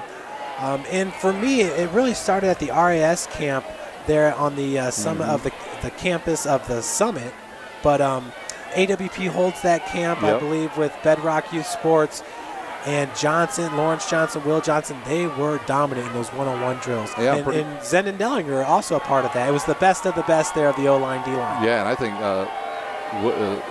Will Johnson won the Best Defensive Player Award. Absolutely. Sweet going to keep it himself. Has room to run. He is gone, showing off the speed. Slides down right around the 24-yard line. 52.8 seconds remains here in the second quarter. That's going to bring up a 1st and 10. Ball at the 25. I do like this quarterback, Ryan. We haven't seen him throw the ball much, but man, is he fast and big. That was a called run because they got a lineman out on the linebacker to spring that. And this time the fade, looking for Evan Manley. Gets the separation, a little bit of contact there with number 5, Taj Starks. But what a great looking touchdown, a 25-yard strike. It was sweet to Evan Manley for the touchdown. Shamrocks are just 1 point away from tying up this game. Well, I don't think Dom Slaughter had any idea the ball was even coming. He's had an issue with that this year, but 42 seconds left, they'll take it. And I had that as number 5, Taj Starks, with the defense there on Evan Manley. but Manley showing why he is the top receiver. Got a little bit of separation, a little bit of hand fighting there, but got enough just to make that catch, and the PAT is good. That's number 25, Will Harrison, who had the big 39-yard field goal, now ties this game up with just 42 seconds left to play before halftime. Impressive drive there, really the quarterback. Sweet. Yeah, really. All him. I've really been impressed with what he's been able to do, and really that's the first time that we've seen him throw the ball, and that was a perfectly thrown ball. Yeah, absolutely. I mean, he threw it early, had no chance of getting hit, and put it right on the money. And Harrison, is he going to kick the ball out of the stadium? Well, the wind's actually, if you look at that end, it's not blowing at all. If you look at this end, it's gusting at probably 15 miles an hour easily. So it's like you said, it's that swirl. It's almost like a mini tornado bouncing around this facility here. Does Snider have an answer with 42 seconds left to go? Yes, his name's Mac Hippenhammer. Has been the issue for most teams here in the postseason right here before half. Mac Hippenhammer was in almost this exact situation at Goshen, and he returned the kickoff right before the half. It really took the wind out of the Red Hawks' sails, but this one, just too strong of a foot there by Harrison. He's a really, really good place kicker. Absolutely.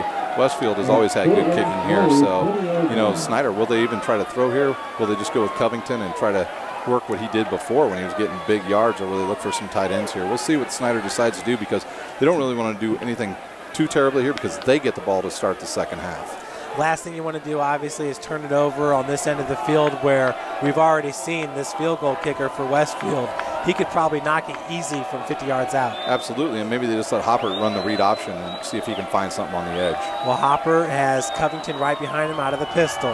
Handoff goes to Covington. He does what he's been doing all game long, racks up another 6 yards. But I think Snider's going to be content just to let this thing wind down and head into the half tied at 10. We'll see what they do on this play. See if they try to snap it. No, I think they're going to let it run out. Yeah. Now, if there was one play that maybe you might try, I'm thinking maybe a wide receiver screen, but get the ball into Mac Hippenhammer's hands and see if he can make something happen. But this is really odd for him not to be doing something here.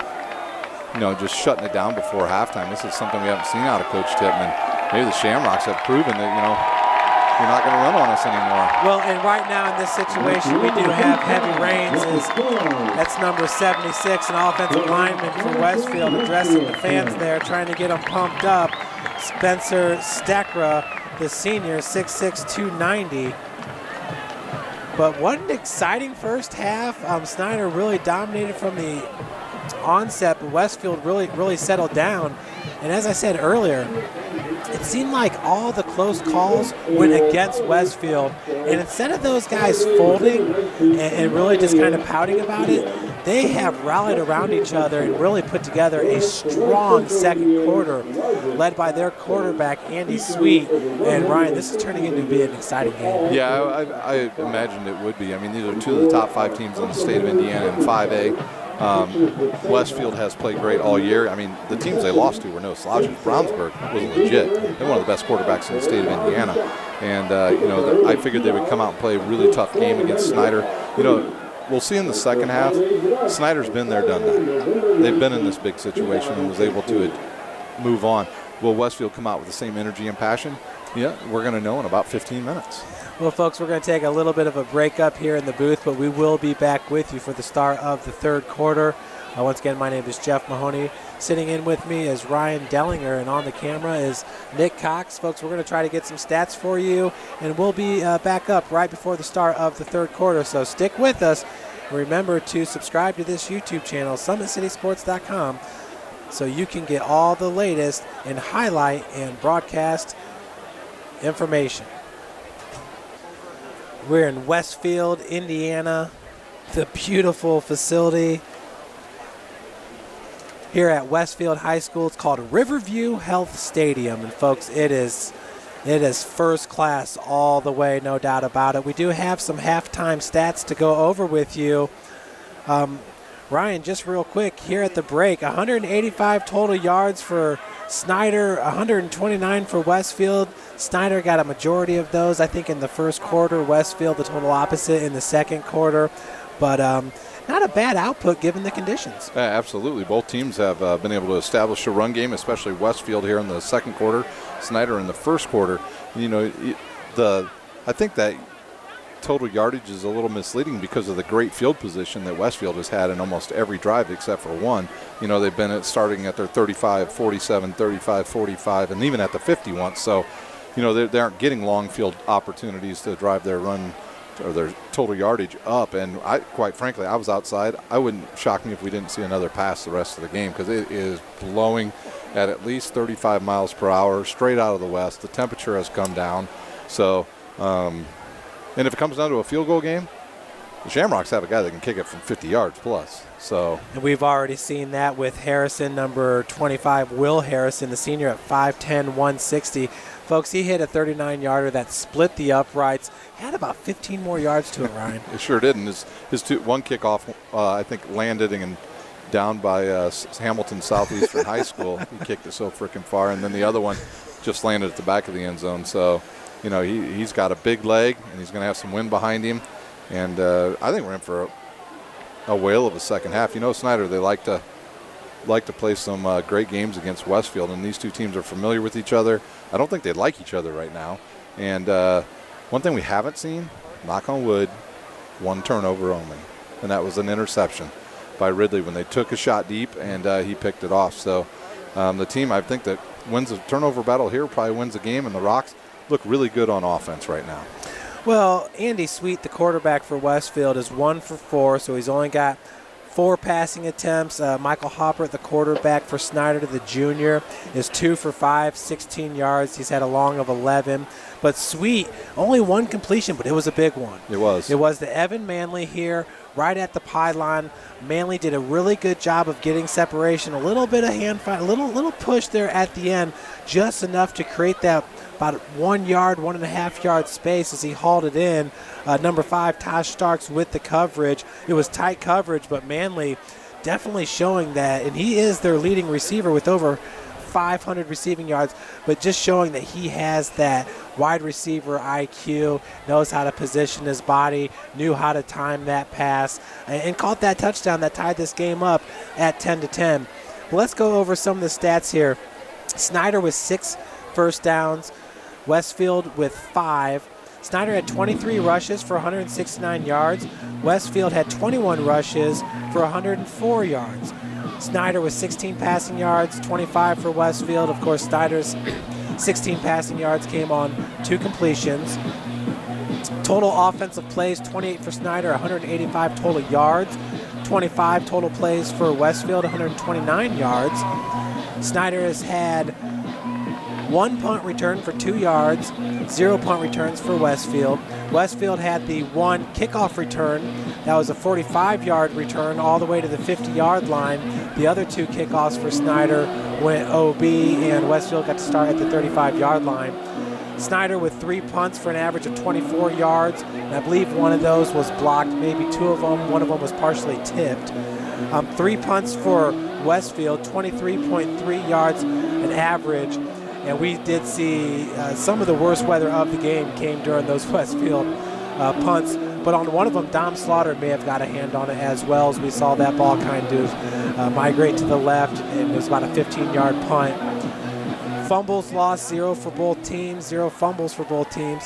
Snider had 5 penalties for 30 yards, 3 penalties for 19 yards for Westfield. Time of possession, 10:32 for Snider, 7:28 for Westfield. Christian Covington with 9 rushes, 64 yards, 1 touchdown, a long of 15, an average of 7.1. Michael Hopper with 8 attempts, 93 yards, a long of 42. And that was the big one. That was the first offensive play of the game, 11.6 yards per carry. And Money Woods with 6 attempts, 12 yards, a long of 5, averaging 2 yards a carry. So Covington and Hopper really racking up some yards for the Snider run game. Looking at Westfield, Andy Sweet, the quarterback, 4 attempts, 64 yards, along at 33, average of 16 yards a carry. Swidan, the bigger running back, he's listed at 5'10", 190, 5 attempts, 30 yards, a long of 22, 6 yards per carry. Freilich had 11 attempts, 14 yards, long of 9, 1.3 per carry. Manley had the one reception. It was a 25-yard reception. It was a touchdown. So we're getting ready to start off this second half here.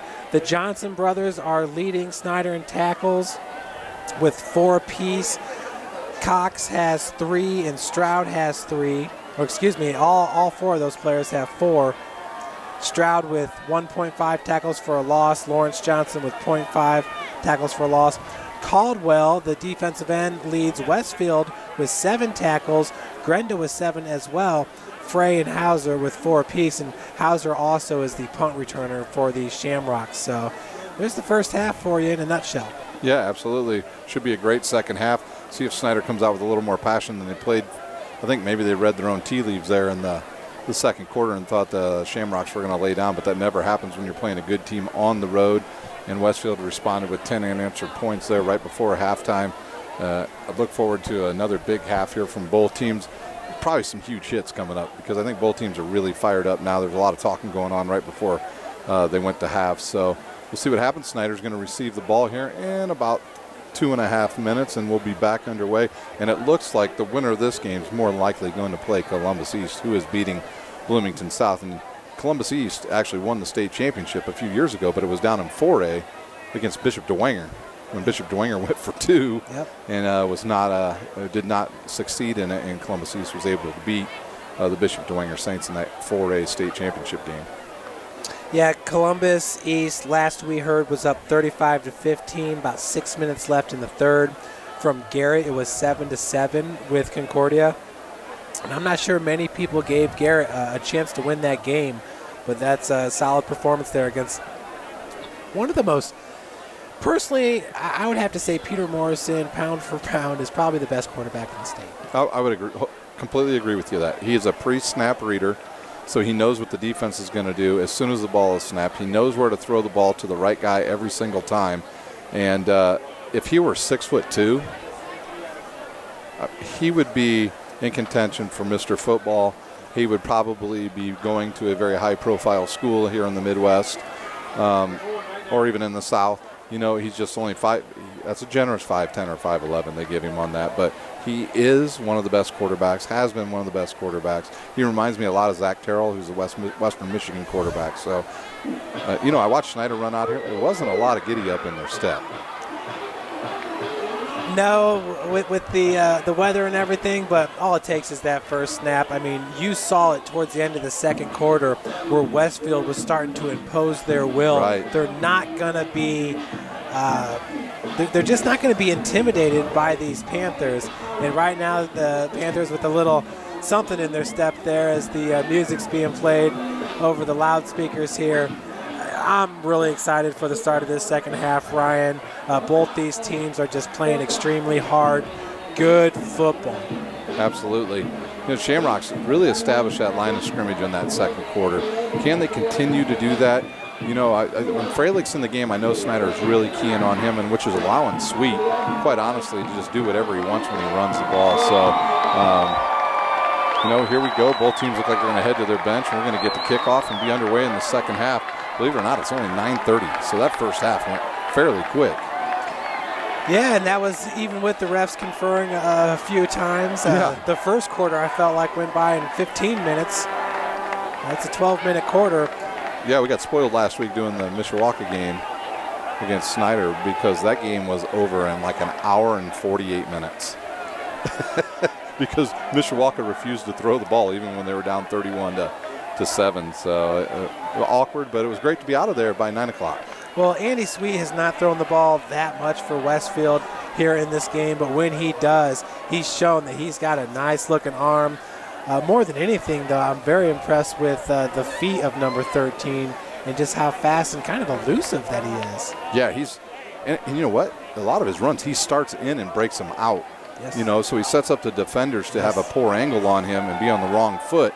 And, that's just something that, you can't teach that. He's just got that in him. He's an athletic quarterback.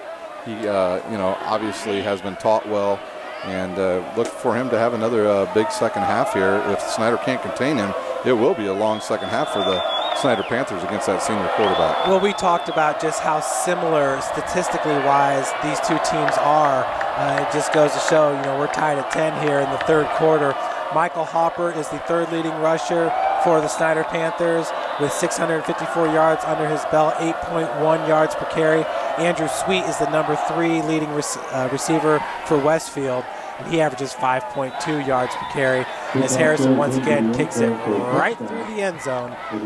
Andrew Sweet, though, entering today with 430 yards, once again 5.2 per attempt. So, with Snider, I feel like they went with Hopper early and often with the read option. I felt like they got away from that a little bit in the second quarter. They went more with the ground and pound of Christian Covington. I believe that you got to get more of the weapons involved here offensively if you're Snider. Yeah, absolutely. And, if you're going to run your trick play, this might be right here. Might be the spot if you have anything. And it's hip and hammer. Yeah, on single coverage. Hip and hammer out of the pistol formation with Money Woods right behind him. He's going to keep it himself. Not a whole lot of room to run, and he's taken back in the backfield. You've kind of heard it all year from different broadcasters, and obviously we're not coaches, right. But a lot of broadcasters have been scratching their head at hip and hammer in the Wildcat formation. But obviously he's such a dynamic player that it makes sense. Yep, and really Westfield's gone to maybe about a standard 4-3 defense here, which is really shored up with those extra linebackers in there. Wide right is Jordan Gorman, as picking snap. It off the turf is Hopper, who's back in. The ball rolled all the way back to him. But he's going to get positive yardage back to the 20-yard line. So that's a gain of about 2 yards on the play. It's going to bring up a 3rd and 10. For the Snider faithful, for Coach Kurt Tittman, not what you wanted to see here in the first 2 plays. But it's 3rd and 10. We'll see if Hopper goes to the air. One of those games where Hopper, I think he maybe had 2 interceptions in the first half of that Concordia game, and it really kept the Cadets into it. Gorman and Hippenhammer are going to switch positions. Hopper looking downfield, escapes one tackler. The offensive line did not keep blocking. So Hopper fumbled. Looks like a gain of about 2 yards. Westfield screaming that they have the ball, but they do not, as Hopper bounces up off the turf with it. That's a punting situation, and the Westfield coaches here turn to the stands and are starting to pump up these fans who believe not only are they in this game, but believe that they can win it. Back to return will be Hauser, the DB. And they're going to get great starting position again. Folks, Concordia just took the lead 14-7 over Garrett. It was a 3-yard touchdown run by Peter Morrison. As that is blocked, and it's going to roll back all the way to the 25, maybe the 24. That's going to be a net punt of maybe 0 yards, as it was at the 22-yard line. So partially blocked, and then Ryan, it went completely south once it hit the turf. Yep, and nobody knew where the ball was at. And now they have great starting position. They can take their first lead of the game here. They're almost in the red zone already. Oh my, on the Jumbotron there, they got a replay. That ball probably hit down about the 33, 35-yard line, rolls all the way back to the 22. Snider on their heels here to start the second half. Under center is Sweet. Handoff goes to Freilich. Freilich's got a little bit of a hole, lowers the shoulder, drags Dom Slaughter and a host of tacklers all the way to the 13-yard line. That's going to be a gain of about 9 yards on the play. What a tough run by the 5'9", 190-pound senior. Yeah, and he needed that because he'd been bundled up to that point, and he just put his shoulder right into Brandon Cox and Vince Campbell for the Panthers. Freilich, only a junior. The handoff once again goes to Freilich, as he's going to be wrestled down, looks like at about the 7-yard line. Coming off the turf is number 4, Ethan Hoover, the sophomore, 5'11", 165. Yeah, and he got introduced to Freilich as well, so big push now by that offensive line for the Westfield Shamrocks. They're starting to establish their will here in the beginning of the second half. Picking up right where they left off, getting that momentum in the second quarter. It's first and goal from the 7, 9:05 left to play in the third quarter.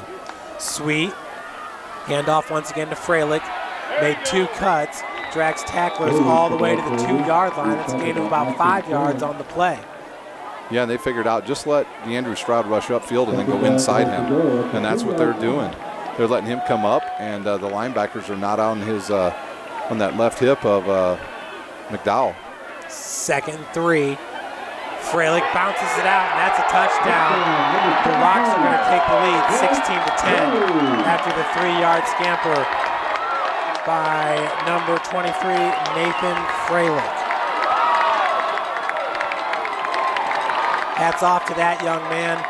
Ryan, you love to see running backs that are really shifty in the backfield, but when you're making those cuts, you want that running back to also have his momentum going forward, and that's what we saw from Freilich there on that possession. Yeah, absolutely. Everything he had was going forward every single run that time. Good blocking that time by the line. And the point after attempt is up and in by number 25, Will Harrison, as Westfield takes a 7-point lead now, 17-10.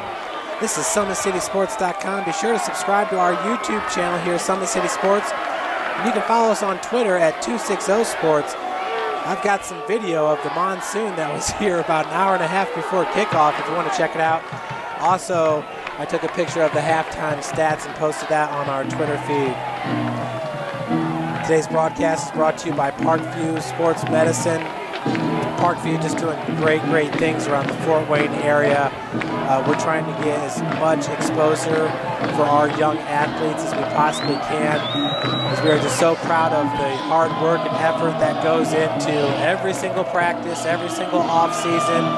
And Ryan, one of the reasons Snider is one of the best programs statewide year in, year out is what they do in the summertime with their strength and conditioning program. I had a chance to talk to Russ Isaacs about a year ago, and he absolutely reiterated that that's what has set them apart from a lot of the other schools in the Fort Wayne area. Absolutely. They start 2 weeks after the season's over and get right back on the horse, get their weightlifting in, get their stretching in, start developing those young guys. You know, playing in the postseason and going deep is really good for any program, because those juniors and sophomores that need those extra reps, they get them there in the postseason, but their off-season program is second to none. And, you know, a lot of them do other stuff outside. You know, a lot of them play 7-on-7 or go to tons of camps and get just a lot better. And the tradition there, you know. You know, we were talking about Peter Morrison earlier. You said no doubt about it. You know, if he was 6'2", he might be Mr. Football in the state of Indiana. But I got to say, AWP, what they've been doing with these athletes, you get a guy like Peter Morrison, he's been competing against the best athletes in Northeast Indiana with AWP. Hopper, play action. He's got a tight end right up the seam. That is number 1, Bryson Haft. A beautiful looking play there. And Ryan, you called that one earlier in the game. These front 7, the defensive front 7 here for Westfield, they're going to try to stuff the middle, which leaves that tight end seam open. And you see that more and more in the NFL. Tyler Eifert might be the best in the world at that play right there. Absolutely, and when you run a little play action off of it, he's generally going to be wide open. Hopper takes a handoff, nice reverse to Mac Hippenhammer. He's got some room to run. Splits defenders, he's going to take off. Folks, this is a 64-yard touchdown run by Mac Hippenhammer. His 6th touchdown here in the postseason. Hippenhammer getting it done for the Snider Panthers week in and week out as the Panthers claw their way back to within 1 point, down 17-16 with 8:06 left to play here in the third. What a play by Mac Hippenhammer. And Snider said, you're only going to get the lead for 30 total seconds, and we're going to try to tie this sucker up. See, you know, we haven't seen anybody kick from this way. In this wind, I mean, we'll see what happens right here. Buseman, the PAT is up. It's tailing off to the left, but just squeaks in as we are tied up at 17. Ryan, we knew it was just a matter of time before Mac Hippenhammer got involved in this one, and what a huge play there from the 36-yard line. A 64-yard return, and he split defenders here out wide. It looked like it may have only been a gain of about 9 yards, but he split those defenders, took the contact, kept his body upright, and the legs kept on churning. He is fast. He's a playmaker. He's headed to Penn State last year, and what a play. Yeah, absolutely. You know, they got to get him involved. And one way to do it is through the running game. He dropped 2 passes, so maybe they're going to get him the ball here. You know, this is the kind of what Bishop Luers would do last year with Austin Mack. When they got in trouble, they went back to their big gun, and that's Hippenhammer. And he got a great block. I believe it was by Garrett Carroll. Just spun his guy around, and that opened that whole left side up. And I said we're going to have a trick play, and there it is. Yeah, in the first half, I was saying maybe a wide receiver screen to try to get Hippenhammer involved, but that reverse worked wonders. Talking about Austin Mack last year, over 300 total yards and I think 6 touchdowns in that game against Carroll. You can actually see that highlight video on our YouTube channel, the same one that you're watching this game. So we are tied up at 17, 8:06 left to play in the third. Oh, he pooched it. So that's going to be taken by an up man for the Shamrocks. Looked like that was number 36. We'll see when he gets off the bottom of the pile, but a nice little return and great field position for the Rocks. That is number 36 for the Shamrocks. That is Johnny Swydan, who is the backup running back. He backs up Freilich. You know, it's odd, Jeff, that they're not trying to kick the ball deep. Snider's kickoff coverage this year has been much better than last year, and I'm just shocked they're not trying to kick it deep. Well, the Westfield, their only other return was the 45-yard return as Freilich pounds his way for about 2 yards. And that's what's kind of surprising here, Ryan, in the third quarter, is the success Westfield is having just running the ball right up the gut pretty much, off tackle, off guard. Yeah, and you saw that time, Andrew Stroud, he was like, do I go get the running back or I stay with the quarterback, his read? And, you know, that actually is probably what allowed him to get those 2 yards, because he was in the backfield. He just did the right thing. Stay with your quarterback, stay in your lane. You got to play your own responsibility. We heard Snider reiterate that this week. 2nd 8 from the 39. Freilich trying to bust it out wide, and he does. Lowered the shoulder and picked up 3 extra yards. The defender was number 4 for the Panthers, Ethan Hoover. That was a big hit right there. It was, and I believe that was his tight end. Let's see what tight end was that. That was Reed Stewart with a nice block there. He just stayed on his block on Will Johnson and was able to spring him. Now 3rd down and a manageable 5. Got to watch out for the quarterback here. You know, maybe they use Austin France as a spy on this play. And you had said it, you know, on the last Snider possession where you kind of felt like the offensive line stopped blocking for Hopper, which negated maybe a bigger run. But right there, you saw the tight end sticking with his block and a nice pickup by Freilich. It's 3rd and 5, ball at the 42. No. Sweet going to keep it himself, but he is stuffed. DeAndre Stroud. Right there, he read his assignment, Coach. Ryan. And it's the quarterback, and he was on him. It's actually a safety blitz. All the way from a safety position, it was Ethan Hoover who just came barreling through there and got him. You don't see that very often in high school football. But Ethan Hoover made that play happen right there. Now, Snider's going to have an opportunity to have some good field position, but we're going to see how far he can punt the ball.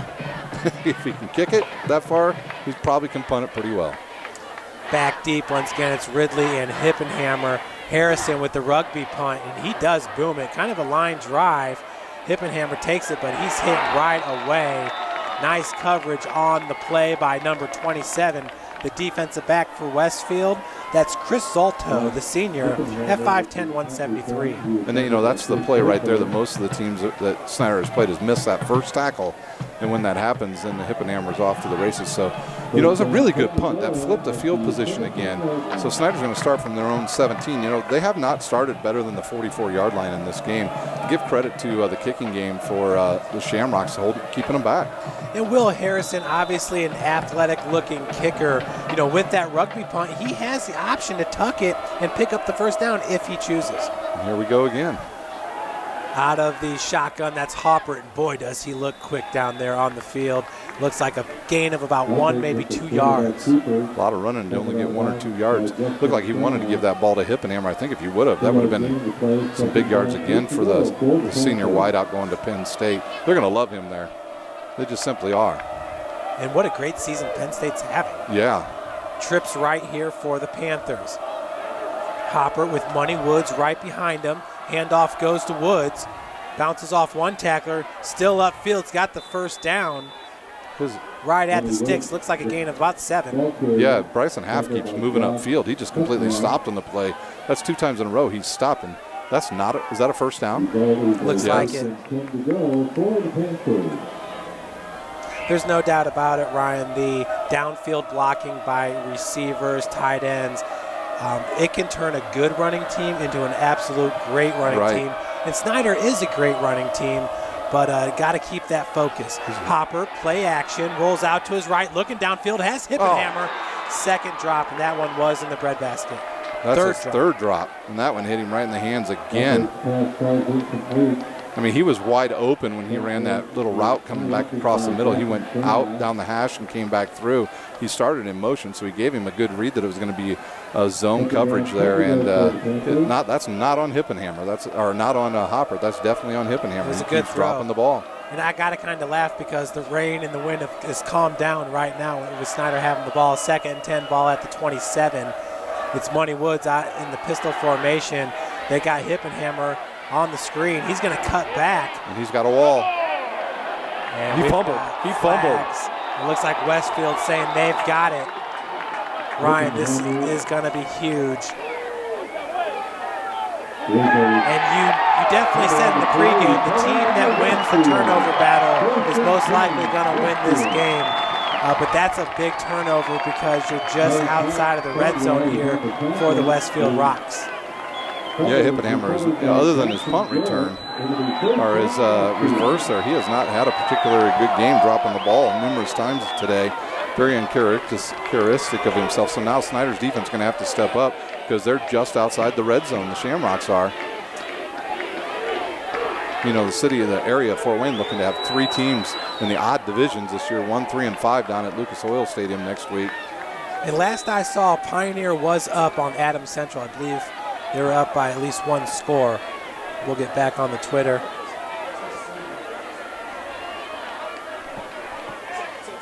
Handoff, Freilich. Once again, was able to bust through that line, but it looks like McDowell was able to get his big paws on him, wrestle him down, maybe a gain of about 1 or 2. It's going to bring up, it's like 2nd and 9. You know, and they're in field goal range. Will Harris's big foot here, he can kick them right into the lead. I know they'd rather have 7 than the field goal, but after a big turnover, they want points on the board. Got to give a big shout out to my man Zach Welkin, basketball coach at one of the local middle schools, and his squad is very, very good. But Zach, we love you, and thanks for tuning in. 4:44 left to play here in the 3rd quarter. And Sweet doing a good job of just pouncing on that one right there. I mean, it was a low snap. Yeah, and you're in a situation with a wet field, wet ball, all the above, but you're in a situation where you don't want to try to make too much happen there to where you could cough it up, because if you got Will Johnson, any of these guys barreling down on you, they definitely had the speed and the strength to pop that ball loose, and big things could have happened. And they fall on you. So it would not feel good. No. And Snider confused. 3rd and 19, ball at the 33. Sweet's going to go down. DeAndre Stroud was there first along with McDowell. We have 4 minutes and counting left here in the 3rd quarter. Will they try a 50-yarder? I don't see why not. I mean, I certainly feel comfortable just seeing Harrison a few times, but heading out there is the kicker, number 25, Will Harrison. And he was making them from this distance at halftime. Yes, he was. And Ryan, right now is probably the best weather we've seen all night. Yeah. Now, granted, the wind is still blowing just to our right. The flags are blowing straight into Harrison, from us to Harrison. So, ball at the 36-yard line. Oh, that's good. He's got big time 52-yard attempt, and it's good. Oh, Will Harrison. Holy moly. Westfield goes up 20-7. Ryan, he did. It's hard to even say the wind's at his back because the wind really is blowing. Well, if you're Will Harrison, it would have been from left to right. Yeah. But man, he's got a strong, heavy right foot. That's going to bring out the kickoff return team for the Panthers. We'll get to see Mac Hippenhammer back there, but is he going to get a chance to return it? Every single time Harrison kicks in this direction, it ends up in the parking lot. And the wind has switched around a little bit northwest now here, because now the flag's kind of blowing towards us. And Hippenhammer's actually came up to his 5-yard line this time. I don't think it's going to make a difference, because I think Will's going to kick it clear to Kokomo, if you ask me. 3:22 left to play here. This has been a battle, folks. Still, the Snider's got to feel pretty good there. You cough it up right outside the red zone and only give up 3. And it's a 52-yarder. Hippenhammer's going to get a chance to return this one. Fields it at the 2, reverses direction. Has one man to beat. Gets past him, number 7, with the tackle. It was a hard hit by Caleb Sanborn. He's a big hitter for the Rocks. Sure is. Once again, the Panthers have poor, well, they're starting at what, about their, I'm going to say they're 22. It's about where they've started every drive. Folks, Concordia is starting to put it on Garrett. They're up now 28-7. Drew Bordner picks off a pass near midfield. That's his 7th interception of the year. So Concordia, Adams Central, Snider, some of our area teams, Garrett as well, one of our area teams, yeah. But looking to make it downstate. Christian Covington back into the game, pistol formation, Hopper out of the shotgun, handoff goes to Covington, follows the big block of Zendon Dellinger. Excuse me, that was number 72 for the Panthers, Garrett Carroll, and he just obliterated the defensive player there, ran right over him. He sure did, and he came all the way around from his left tackle position there. You know, a little trap play there worked well for the Panthers. Brings up a 2nd and 5, ball to 27, 2:48. Right through the hands of Hopper. Ryan. He was going to run that. Looked like a design run there for Hopper, and he decided to run right before he secured the ball. Yeah, and I don't know if he would have got anything, because they had definitely had Shamrocks had an A-gap blitz on right there, and they were in the backfield. He would have got smoked, but huge 3rd down play here for the Panthers. Will they try just to set something up over the middle, maybe the Hippenhammer, or maybe they're going to try a different receiver, Nockeson or Gorman. Empty backfield, trips right, 3rd and 16, ball at the 16, 2:15 on the clock. Hopper's going to keep it himself, bust out left. That's going to be a gain, looks like about 6 yards. Sanborn was in on the tackle, also coming up off the turf. That's number 47, I believe, the linebacker for these Rocks. Brian Skelton, a senior, 6'2", 215. That senior leadership has really shown since the 2nd quarter on for the Shamrocks, from their quarterbacks to their linebackers to their ends. They've all played very well, and that's why they're leading 20-17 with the minute 43. Huseman drops it, and he's going to be taken down at the 9-yard line. With the tackle was number 34 for Westfield, Jackson Garrett, the senior, 6'2", 205. And that ball hit him right in the hands. And for the most part, that is a turnover. For sure, yep, absolutely. It's going to bring up 1st and goal from, excuse me, we got the ball at the 11-yard line. It'll be 1st and 10 from the 11. And you know, this is a big drive right here, because they won't have the wind with them after this drive probably. So they want to put 7 on the board. And they're looking good. Sweet has got a good command of the offense right now. And Freilich is running with some passion. And Sweet, he's been staying warm on the sideline. He just got done playing catch with Tanner Nichols, the senior wide receiver, 6'2", as Freilich wrestled down to the turf. That was the Snider linebacker, number 11, Austin France. Haven't called his name much tonight. You got to be careful if you're going to throw over the middle with him and his long arms out there. Yeah, junior at 6'4", 220. Boy, does he look the role. It's like a miniature Brian Urlacher out there. Yeah, it'd be interesting to see if he stays at linebacker, if he moves to defensive end next year for the Panthers. Yeah, that's a good He's just call. a junior. Most colleges like him at that end position. 2nd and 9. Ball at the 9. Handoff goes to Freilich. Once again, a little stutter move. Snider defense is stout. Looks like that was Dom Slaughter along with France. Snider's defense stiffening up right here. This might be our last play. Ryan, Dom Slaughter just it seems like teams will try to pick on number 5 more than Dom Slaughter, number 20. Yeah, absolutely. I mean, it's been a little different this year. I thought they would go more towards Starks, but they have really thrown it at Dom this year more than normal. And you know what? They've seen things on film that have totally told them to do that, and most teams have done it. Now they're going to spread them out a little bit. So it's 3rd down and 7. Pass. Sweet. Looking for number 36. That's Snider, the backup running back, overthrows him. That ball was uncatchable. So that's the first time we've seen a pass to one of the running backs. And this is going to feel like a chip shot for Will Harris. He won't know what to do. Harrison, once again, is a senior at 5'10", 160. He also does the punting. They do the rugby-style punt. Harrison, this is going to be a 24-yard attempt, and it's up and in. Like you said, Ryan, just nonchalantly up there, puts it right through the uprights. As the Rocks go up 23-17. This is SummitCitySports.com, brought to you by Parkview Sports Medicine, a proud sponsor of Fort Wayne area athletics and its athletes.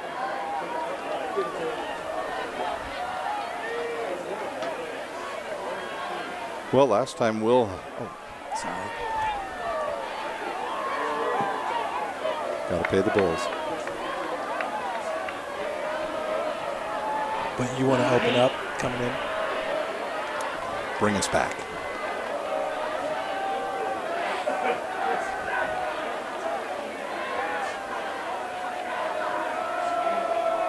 So once again, we'll see if Mac Hippenhammer gets a chance to return it. The first 2 went right through the back of the end zone. The last one he did receive at the 2. So we'll see what Will Harrison does here. Just 13.2 seconds remaining here in the 3rd quarter with the Shamrocks up 23-17. Yeah, Will gave us a break last time. He didn't kick it out of the end zone. His leg might be a little tired from absolutely destroying every football he kicks. A 52-yard field goal with the wind kind of behind his back, but really pushing it from left to right. This is a big boot, Hippenhammer, and that will be a touchback. You know, the Panthers have had 5 possessions in the second quarter and only resulted in the second half, only resulted in 1 score, and really all the yards were on that one play. So the defense for the Shamrocks has really come up big, and the drop passes have absolutely killed the Panthers tonight. You know, they lost a touchdown because of it, a big gain probably by Hippenhammer if he caught the last one over the middle. So maybe they go right back to trying to hit one of those tight ends right down the seam here, because now the next half, the next quarter, they're going to have the wind slightly at their back. Well, it's Money Woods in there, 1st and 10 ball at the 20. Pistol formation, Hopper, read option, keeps it himself. Looking downfield, goes into the flats. Woods has it with a lead blocker right in front of him. That was big, number 72, the left tackle, gain of about 6 yards. But you like to see that your tackle out there in space, Ryan, really opening things up. And we got a timeout. The 3rd quarter is ended. End of the 3rd quarter. We haven't got to see much of the game down here in this end other than Hippenhammer running by us. Well, and you can give an advantage to Snider here, because if they do have to attempt a late field goal, they're going to have the wind somewhat behind their back. Obviously, you'd rather be kicking, and I'm not even sure that the north direction, as opposed to the south field goal. Well, we saw in that extra point how it went through and just absolutely blew straight left. So, you know, Snider's fortunate to be going that way. You know, really, Snider was lucky that one of the Shamrocks defenders there actually fell down on that play. He had it well scouted and knew what he was going to do on that play. And I thought for sure he was going to get that ball, but, you know, the turf monster got him right there, and sometimes that happens to defenders. And Snider with a positive play only got about 6 yards out of it. You're going to have a big game tomorrow, right? Big game tomorrow, Ryan, as number 11 Missouri Valley travels to Bishop Darcy Stadium, 12 p.m. kickoff to take on number 4 ranked University of St. Francis. And the quarterback of the Cougars for USF is none other than Nick Ferrer, the great quarterback here at Westfield. Took the team all the way to the state title game. They did come up short. Play action pass. Oh, another drop. And that's exactly what you were calling for. That ball intended for number 91, Simon Dellinger, just a sophomore at 6'5", 230. Yeah, that ball was right on the money again by Hoppert, and Simon Dellinger just completely dropped it. You know, he probably thought maybe he was hearing footsteps there, but that was a very good play. 3rd and 5 for the Panthers, and the Shamrock crowd back into this game big time. It is loud in here. 3rd and 4, ball at the 26, 11:55 on the clock here in the 4th. The handoff goes to Money Woods, cuts it back, breaks through one and drags the tackler, still breaking through tackles, finally brought down by number 34 for the Rocks. That is Jackson Garrett, the senior. You know, Garrett originally had him wrapped up right about 10 yards further back, but Money Woods, he's a tough runner. Yeah, he's been being looked at a little bit now by some of the MAC schools. Kent State, I know, showed a little bit of interest in him. So, you know, he's, oddly enough, he's a between the tackles runner. So, you know, that's different for a guy his size to want to run in there. Now Hippenhammer's going to line up inside on the hash. 1st and 10, ball at the 42, 11:28 and counting. The handoff goes to Hippenhammer, tries to bounce it out, spins his way almost to the 45-yard line. Looks like it might be the 44 and a half. So that will bring up 2nd down in about 6. I would say that play is setting up another play here soon that I'm sure the Snider's going to run, is that jet sweep option where he does not give that ball to him and it gets everybody flowing that way, and Hoppert's going to break one off to the left, and if he can make maybe one guy miss, he's off to the races. 2nd and 7, ball from the 45. Hoppert's going to keep it looking downfield, throws across his body as Hippenhammer, who's met immediately by number 22, Kobe Hauser. But I think they gave him enough for the 1st down. Referee is right there at the 48-yard line if they do decide to spot the ball there. And Hopper took a big hit on that play. He got driven to the turf, and this looks like it's going to be maybe a little short. And here comes the big package for the Panthers. Simon Dellinger back on the field, number 91. He's the tight end that the pass was intended for on that seam route. You called it, Ryan. You know, when they're stacking the box, they're trying to take away the run. That seam with the tight end, it's nice to have a 6'5", 230-pound tight end that can run that you can throw to. Yeah, I have to feed him. Jumbo package on 3rd and 1 from the 49. Handoff goes to Covington, who really met Hoppert there in the backfield, but Covington just so strong, turns out 9 yards easily. Well, he had to run over his own player to run over 2 Westfield players on that. You don't see that very often. We're watching it on the Jumbotron there, and his quarterback took a heck of a shot by his running. You know what? That bunch formation looked pretty good right there. You know what? It really did. We called it the Delta package at the University of St. Francis, where you got these 3 big guys back there. But to be honest with you, I never liked it. We went for a full season with that kind of formation. Just seemed like you're jumbled up. There's too many people right there. Easy to defend. 1st and 10, ball at the 41. Hoppert loses the handle, picks it back up, met right away. Might be a gain of about 1 yard. We have 9:30 left to play in the 4th. Yeah, he's trying to do too much right now. He's got to catch the ball first before he's going to throw that pass, and I think he's going to just swing that out to Hippenhammer, who went in motion, and now they're going to run the tight ends back out on the field. And who they got out there? Money Woods. So 9 minutes left. This is a big drive for the Panthers here. If they can get on the board, get the lead back, you know, they get the momentum back. But Westfield's defense has played really well since the beginning of the 2nd quarter. The tight end is Bryson Haft. He's on the left side of the line. Pistol formation. The handoff does go to Woods. Looking to spin. Cuts up. Gets to about the 37-yard line. That'll bring up a 3rd down and about 6. You know, really, Jeff, the biggest thing that has killed the Panthers is just the drops. I mean, it's stalled out so many of their drives, cost them a touchdown here in the game. So it even looked like if Simon Dellinger comes up with the catch, he's probably gone for about a 70-yard score. Yep, you're right. You're right. Absolutely. They got to make the plays. So it's 3rd and 6 now. Official timeout.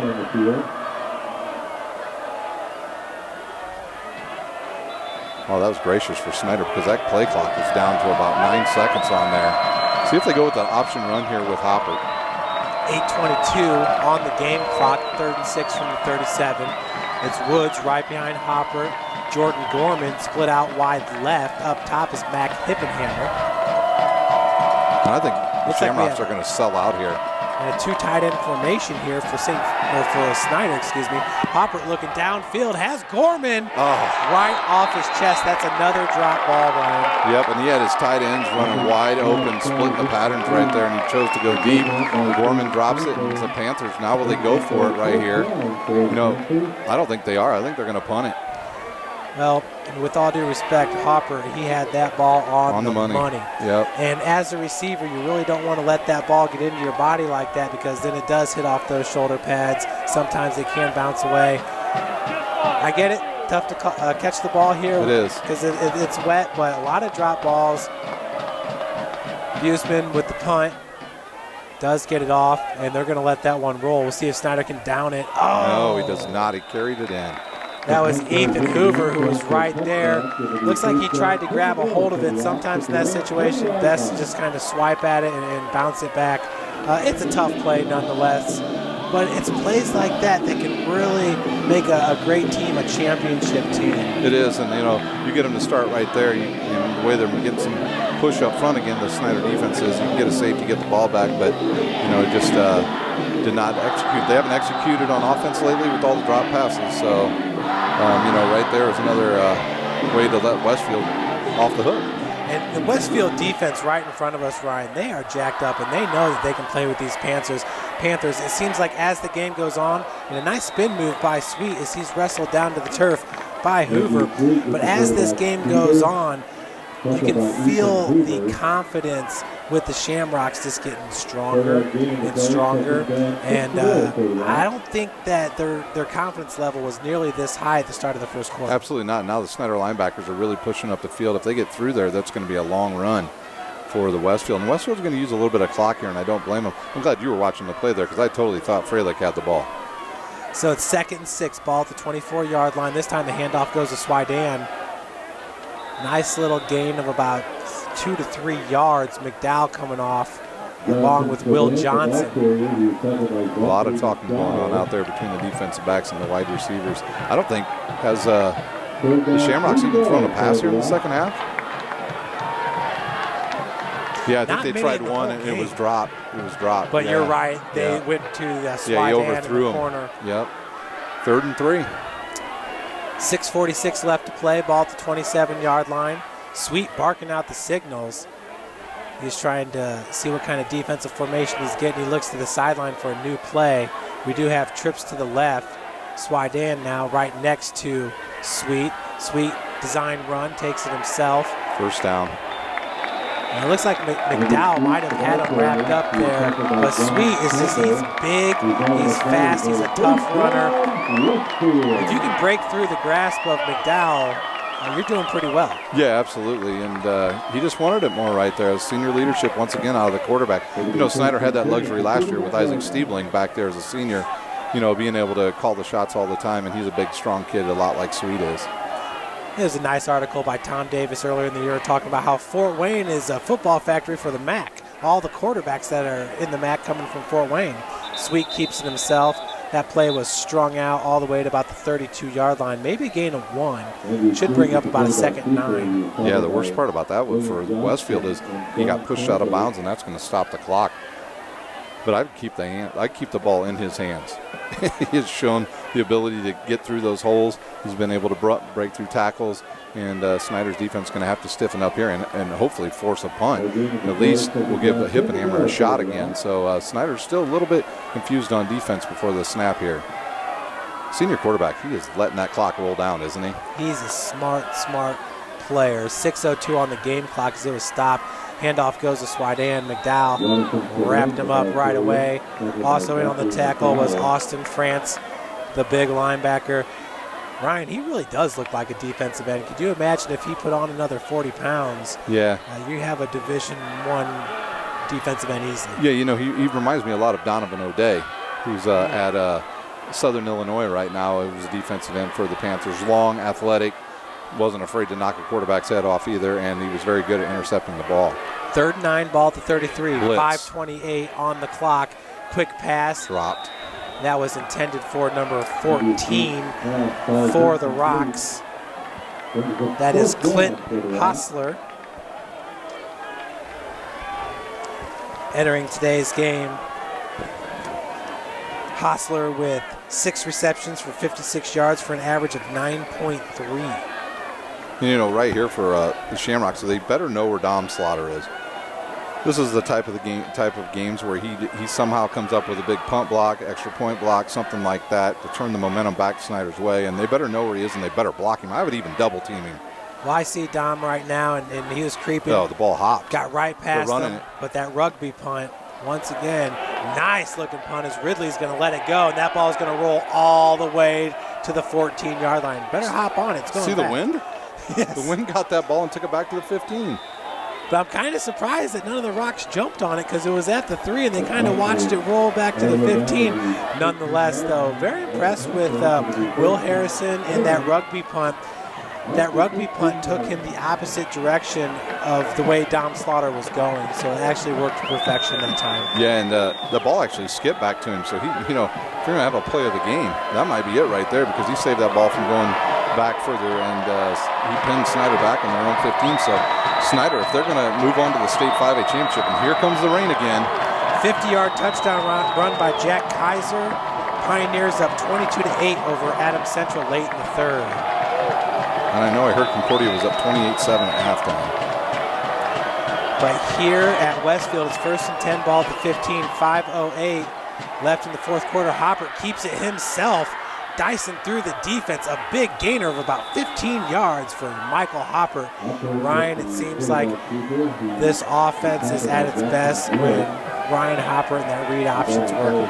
Yeah, when he's able to see some daylight, he runs to it very quick. If he was on any other team and he wasn't, couldn't throw the ball around the field, he'd be a wide receiver or a slot guy. So Snider trying to get set up here using a lot of time. 4:50 and counting, 1st and 10. Hopper's going to hand it off this time. Yeah, Hopper led the running back way too far into that line that time. Nowhere to run for Christian Covington, no gain on the play. And it's funny you say that about Hopper, how he would be a slot receiver, inside receiver. That's got to be where Peter Morrison's going to be playing next year, whether it's D3, D2, the great quarterback for Concordia. I don't know. I think he's going to be a quarterback. He's too smart not to be. He's very smart. 2nd and 10 from the 30-yard line, 4:17. Hopper kind of faked it to nobody there. But he breaks one tackle, gets out wide, and gets out of bounds. That's going to stop the clock. Smart play. Looks like a gain of about 5 yards on the play. They're going to mark it at the 35-yard line. That's 4-down territory for the Panthers right here. This is the game, really, for the Panthers. They got to pick up some. You know what they've done the last 2 times they've had 3rd and long? They ran the ball. Will they do it again? You don't hear 4-3-40 getting thrown around a lot, but the more I watch Hopper, he's so fast. 3rd and 6, ball at the 34, 4:11 on the clock. Hopper looking downfield, has a man, skipped it to hip and hammer. On 4th down. I think the Panthers have to punt. They have 3 timeouts left. I agree with you. Because Westfield's going to run the ball, and your defensive front 7 is solid. Probably going to stop them 3 and out. If they attempt to pass it, well, they haven't done it too much, and Snider has passed a little bit more, and they've had a lot of drops due to the weather and the conditions. Snider's trying to catch Westfield with too many guys on the field. Heads up play. I think that was Ethan Hoover here. They called a timeout. Oh, Westfield did? Wow, they gave him the timeout. Well, I like how Ethan Hoover looked back to Buseman and was like, hurry up, get this snap off, because they still got guys on the field. They would have had 13 or 14 guys. And good call there by Jake Gilbert, the head coach of Westfield, calling that timeout, seeing that his team was in trouble and bailing them out. Yeah, sure did. That's what a good coach does, man. He keeps an eye on that clock, knows everything that's going on in the game. He controls it. We saw that last year when Snider played New Palestine. Their coach, that guy can flat out coach in football, man. Ralph Kyle, I'll tell you what, if my kids could play for Ralph Kyle. I don't know if you remember the name Duke Blackwell. Oh, yeah. He's a receiver at St. Francis. I see him in my nightmares. He's very good. Once again, one of the greatest state championship games in the history of this state. And a lot of these 5A schools would be happy to see Snider get out of 5A for 2 years. Hauser back deep. And he's all the way back to the 25-yard line. Buseman gets it off a beautiful-looking punt. It's going to fall right at the 27. Hauser's going to field it. Ridley overran him. Gets right past him. and Hoover catches up with him. Wow, that was a collision there. Zendon Dellinger also in on the tackle.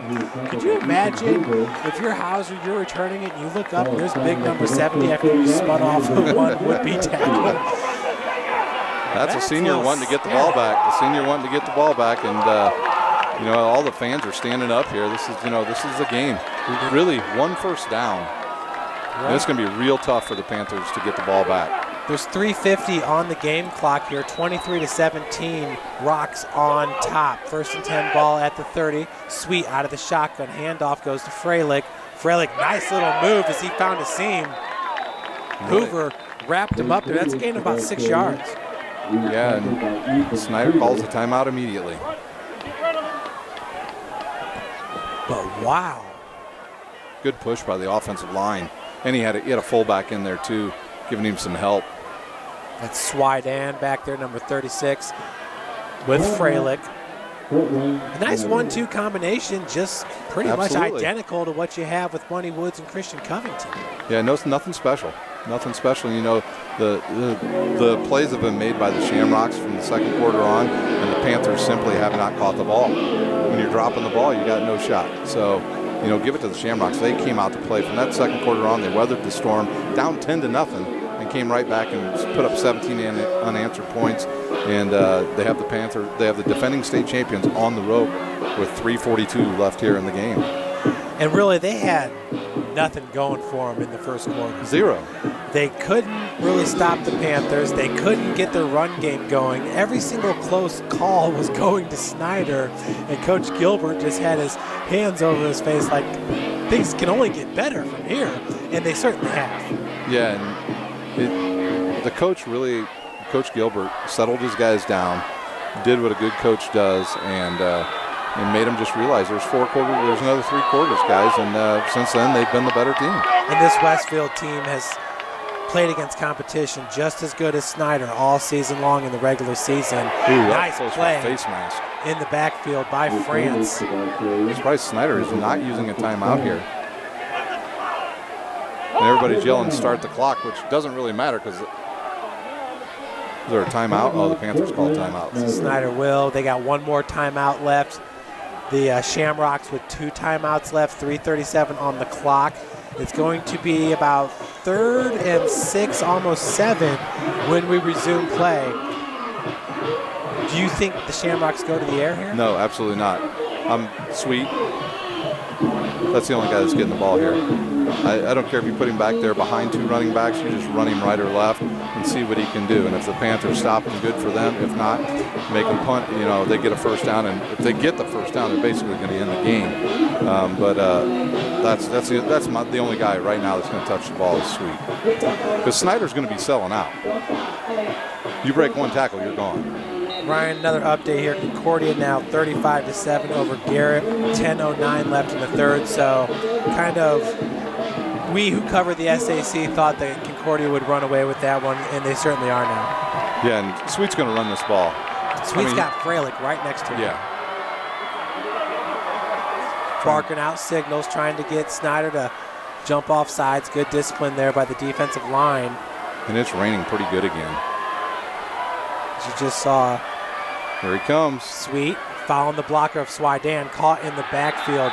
Good looking play. McDowell's there, but hitting him first was Austin France. You said it, you didn't hear a whole lot of France's name called in the first half, but he stepped up large here as of late. Yeah, he has, and he's just a junior.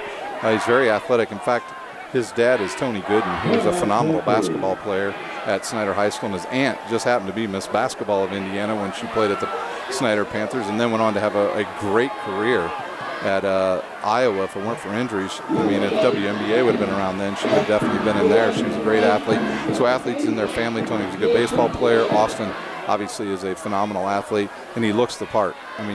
He's ripped. Tiffany Gooden was a great baseball player at Georgetown. No, you are not joking, brother. I remember watching her hit the houses across the streets of Trier Road. It's great to see. Great to see a lot of the young kids of that generation now excelling in their sports. Austin's one of them, and it's fun to see. One of our old friends, Jabbar Robinson, lives up in Chicago. He's got a couple kids that are really good athletes.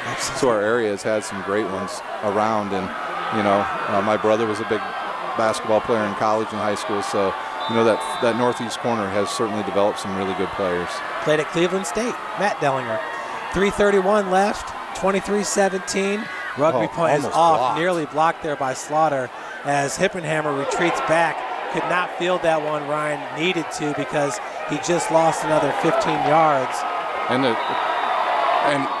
thought it almost looked like he touched that ball.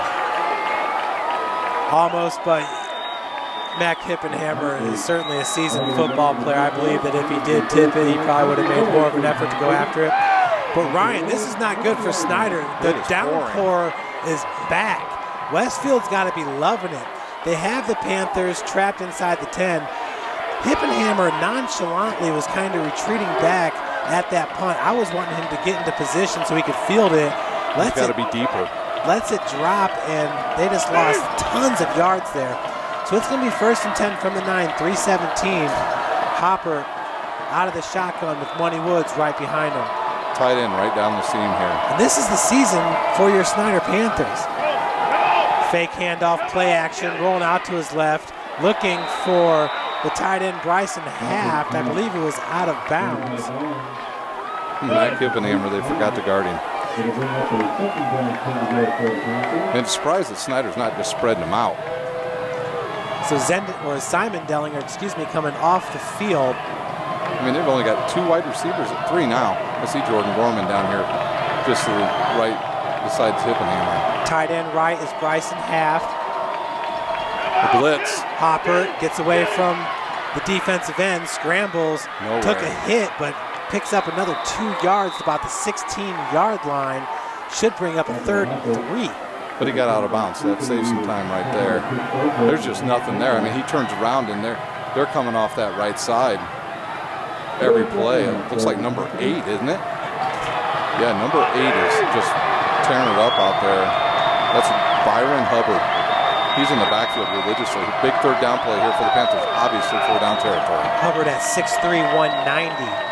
3:03 on the clock. Panthers down by 6. Hopper, pistol formation with Woods. Handoff goes to Money. Runs right into the back of his O-line. He's stopped right at the 15-yard line. That's going to bring up an ever-crucial 4th down. Wow, I'm surprised that was the play call right there, right into the middle. At least try to get to the boundary, maybe even run an option play where you got some open field out there. Maybe Westfield takes a timeout here. 2:40 on the clock. 4th and 4 ball at the 15. He has a wide open Jordan Gorman. Gorman, nobody on him. That ball's thrown away. Nobody guarded Jordan Gorman. Nobody. 0 players for Westfield, and they're going to get the ball back, and they can basically run the clock out. He totally did not read the defense before he snapped the football. And we saw that on 1st down, too, with Hippenhammer being open on the top of your screen.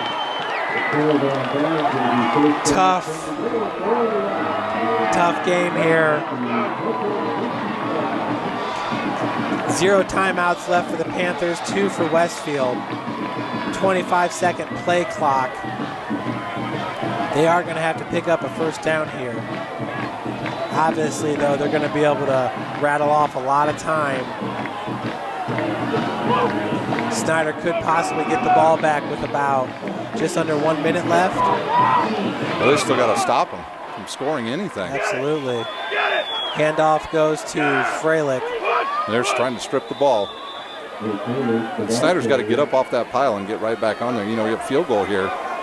Ices it for Westfield. And Harrison, that's pretty much automatic. Yeah.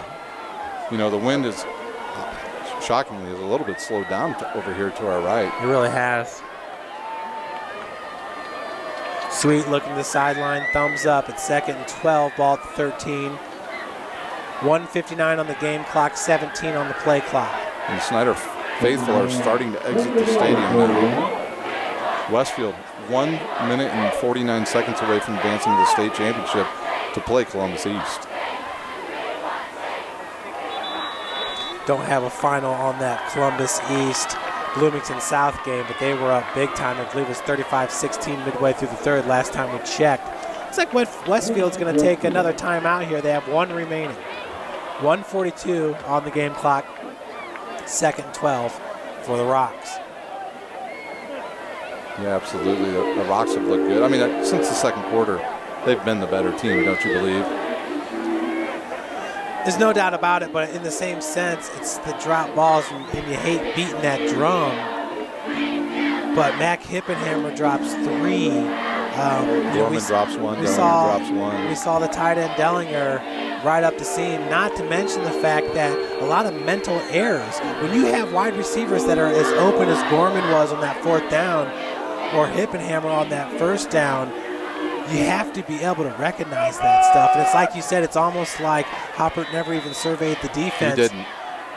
And he's only a junior. He's going to come back, and he's going to learn from this game as the handoff goes to Freilich, looking to bounce it out. France fumble. Had him rolled up. No, they're calling him down. He got the ball back anyways.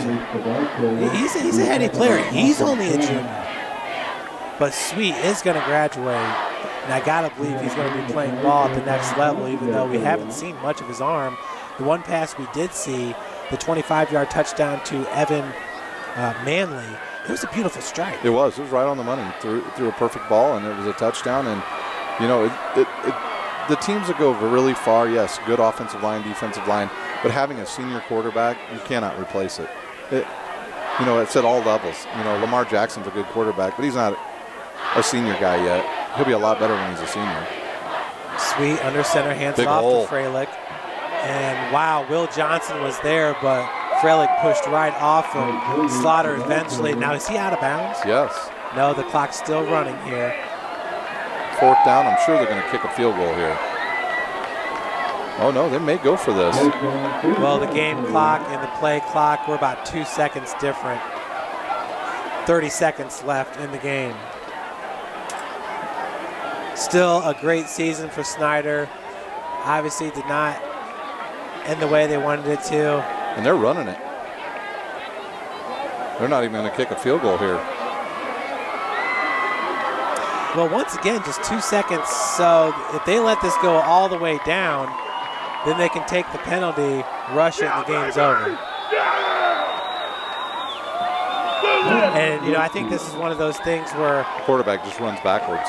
Well, and Coach Jake Gilbert just has so much respect for the Snider Panthers that he's not going to throw 3 up there. No, he's not, and that's exactly. I know what he's just going to put the quarterback back maybe 7-8 yards, snap the ball to him, and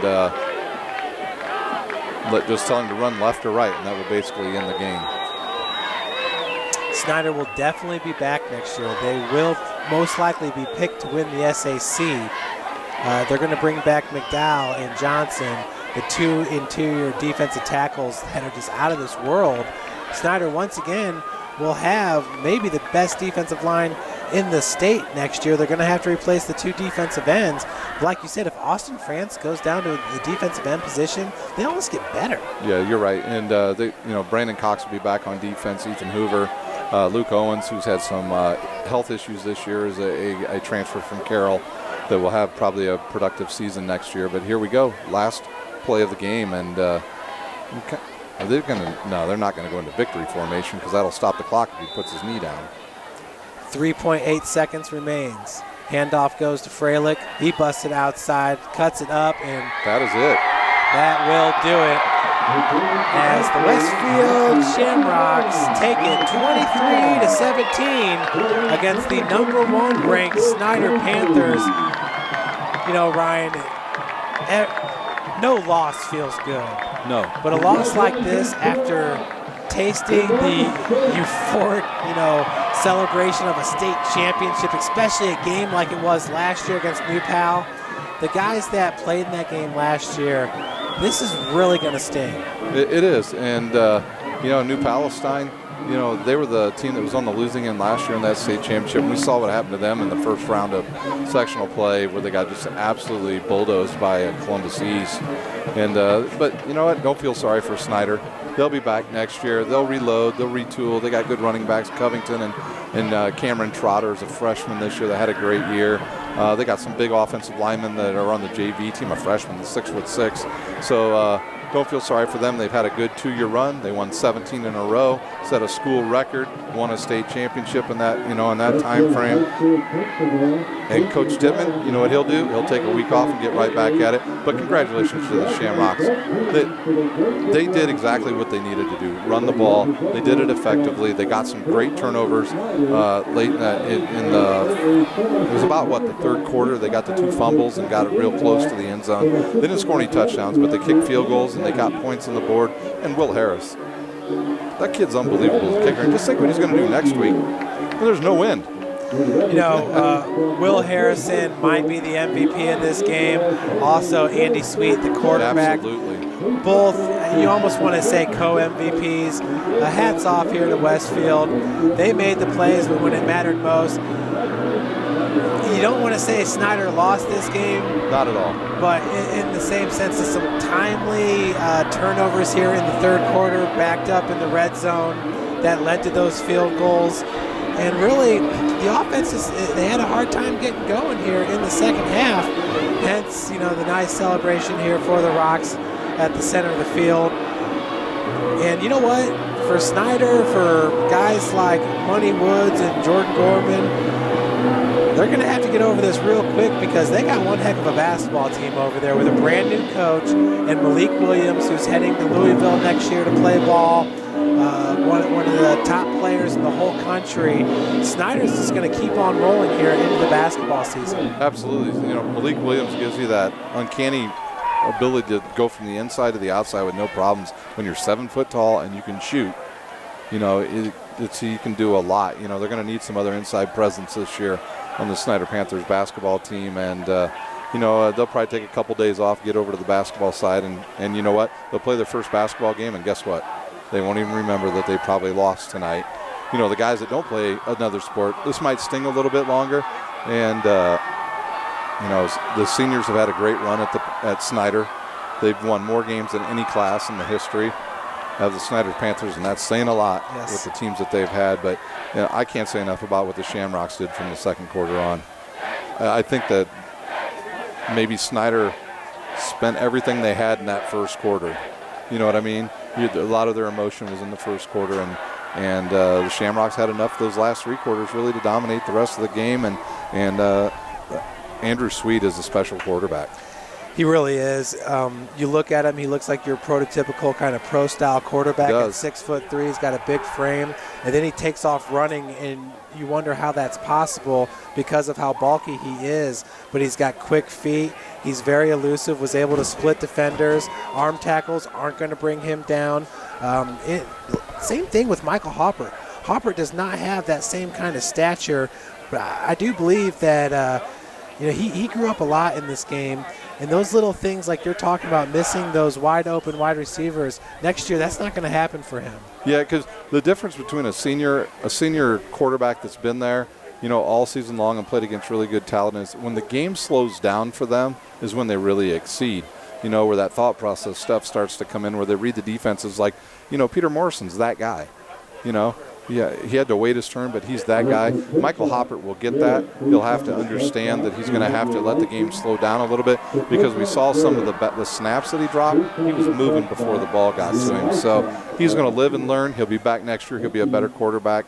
And Snider will, unfortunately for Homestead, Carroll, Northrop, and Warsaw, they're going to be in their sectional next year. And, don't sleep on Homestead. No. They got a great running back coming back next year. They might have the best sophomore class in the SAC.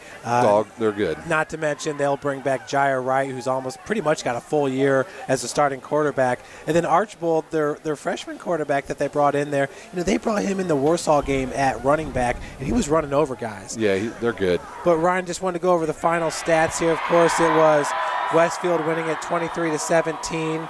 Westfield with 8 first downs, Snider with 12. Snider had 42 rushes for 291 yards. Westfield 45 rushes for 149. Wow, look that at just goes to show you about the 2-to-1 yard difference. Yeah, absolutely. Passing yards, 40 for Snider, 25 for Westfield. All 25 came on that touchdown reception by Manley. Fumble returns, 0 fumbles in this game.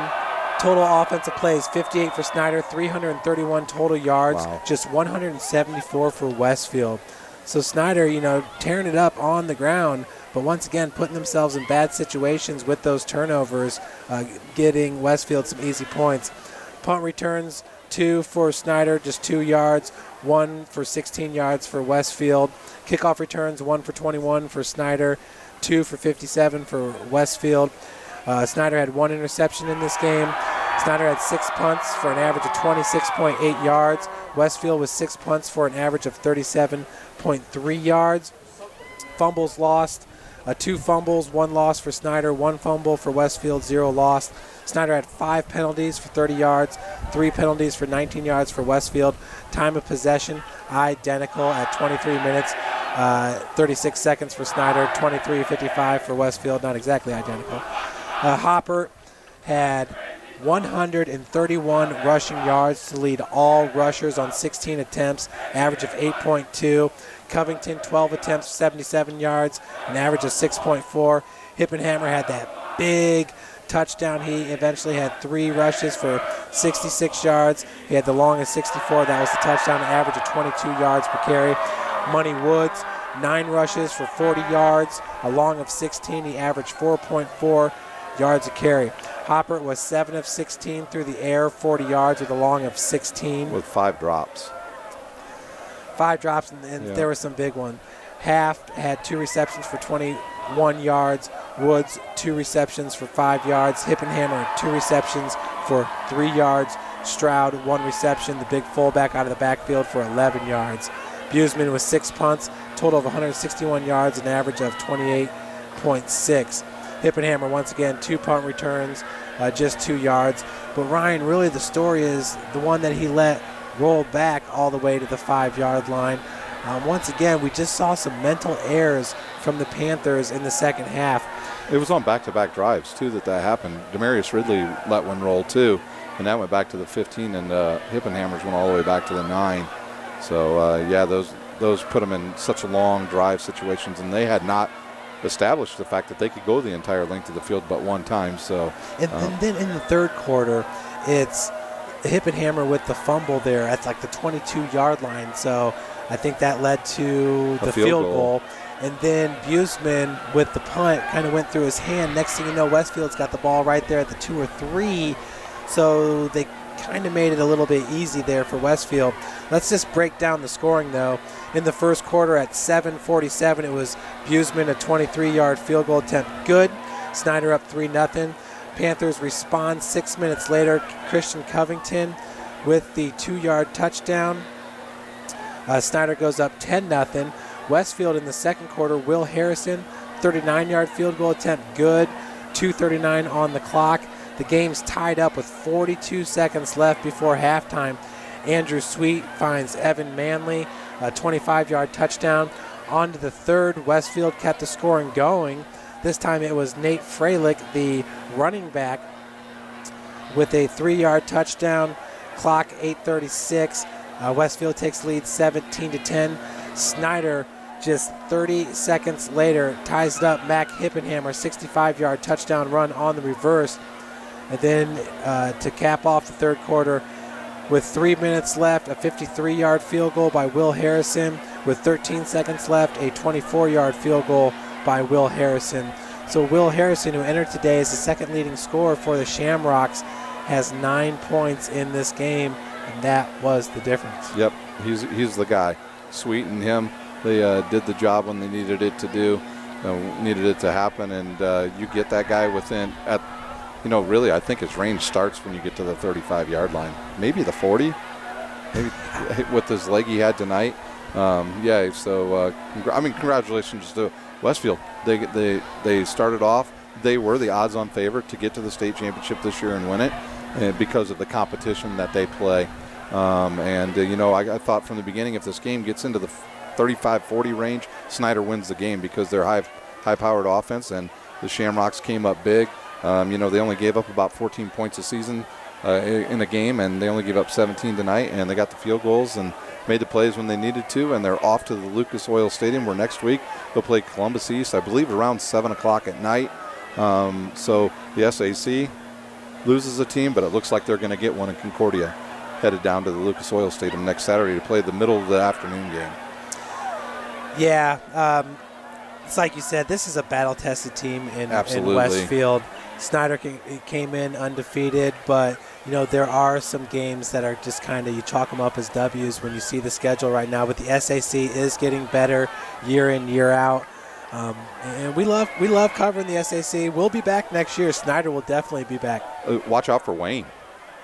Yes, Wayne was one of the youngest teams in the SAC last year, and they returned just about everybody that team, and DeWinger's going to reload. Yes. Carroll's going to have to fix their offensive line. They lost a lot of seniors on there. Homestead's going to be very good. Southside improved this year. Northside was a little bit down, but they're going to turn it around. Brand new coach. See where Concordia goes, because they're a very senior-laden team in the SAC. And, just an exciting year for SAC football. Everybody waits for August to come. Well, you know what, Ryan? I got a chance to broadcast the Concordia Northside game, and, Curly Grand did not play in that game, and we got to see a bunch of the backups. Right. The job that Coach Tim Manigault has done at Concordia is second to none. It's a 3A school where he has to play a lot of the 6A, 5As. And one of the things was attrition for that team. Can they stay healthy heading into the postseason so they can make that 3A run? And this year he did a great job, I thought, of balancing that. I know Peterson Curligran was banged up a little bit in that Snider game, but they got to rest him a little bit towards the end of the regular season. And here you see them just marching through the postseason. Yeah, absolutely. And, that game with Snider and Concordia, if it weren't for really two plays right before halftime where Concordia just, for a better lack of they fumbled, and then they fumbled again. And or they got an interception and a fumble right there. And they quite possibly could have been, another 4 yards. They beat Homestead. So Coach Manigault is probably going to be the coach of the year in Northeast Indiana. He's done a great job with that team. He's got good players. That he is. Yeah, I really believe that. And, I'm a former cadet, and we don't ever quarterback, yeah, sort of. And, it's great to see Concordia get into the state championship for the first time in their school history. They got to be the odds-on favorite to win with a high-powered offense. Now you're going to take weather out of the factor. I mean, I don't know how much weather played into the factor tonight, because both teams are predominantly a run team here at the Shamrock Stadium here. But the SAC, what can we say, every year? And it looks like I see their Adams Central has gotten beat too by Pioneer, so their season has come to an end. But looks like we're going to get one at the Loop. Well, folks, make sure to stay tuned with SummitCitySports.com, as we've already got a few basketball games under our belt, and the boys tip off next week as well. So stay tuned in. We're going to go live with every single SAC Holiday Tournament game, 18 games in total. Wow. So we'll be there, 8 a.m. for those early matchups. It's going to be a lot of fun. And we really enjoy covering all the athletes, and we're really excited to see what the SAC brings this year with both the boys and the girls. We have some big-time names in the SAC on both ends. When you look at Chris McLaughlin, who's on the Naismith watch, Malik Williams, who's on that watch list as well. And then you have Keon Brooks Jr., the sophomore over at Northside, who's teamed up with Jalen Butt. So even though we lost Austin Boucher, he's at a prep school in Maryland, I really think the conference can be better.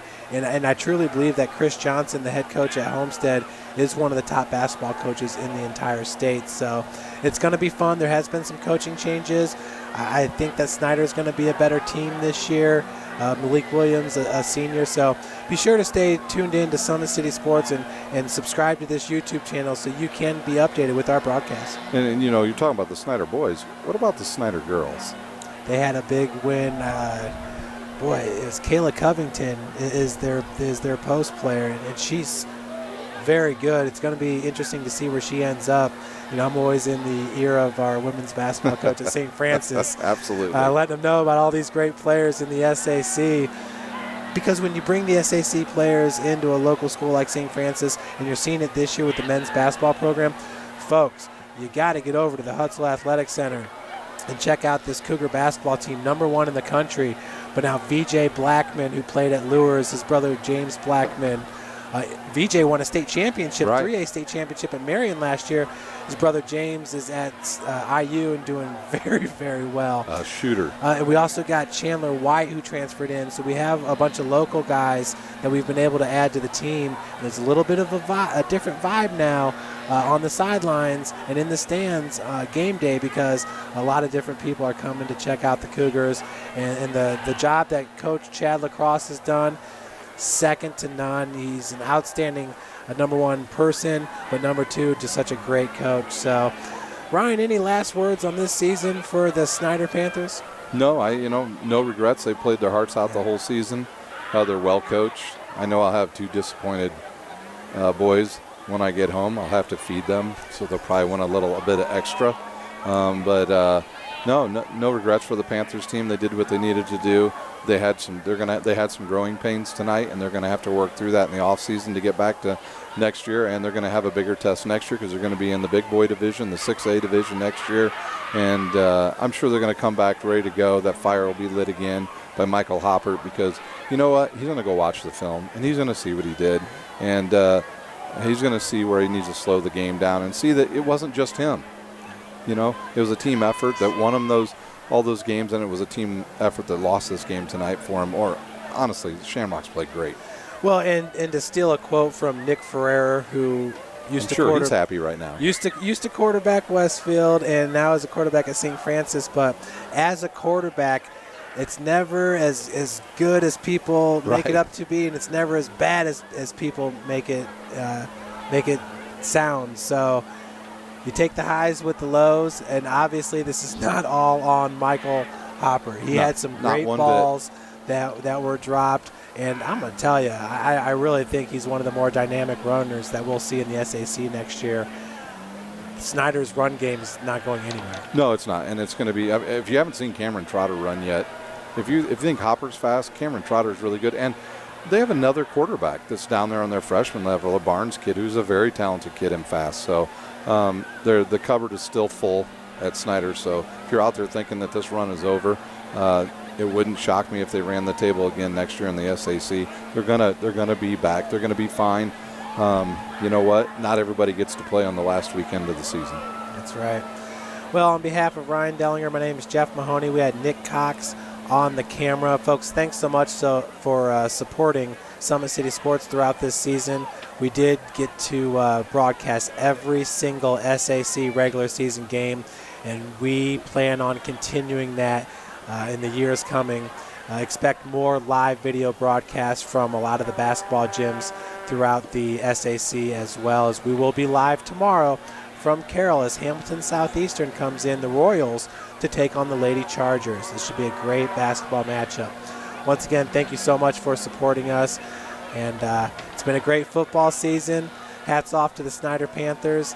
They are a class act, just a great program, and we are really looking forward to seeing them next year.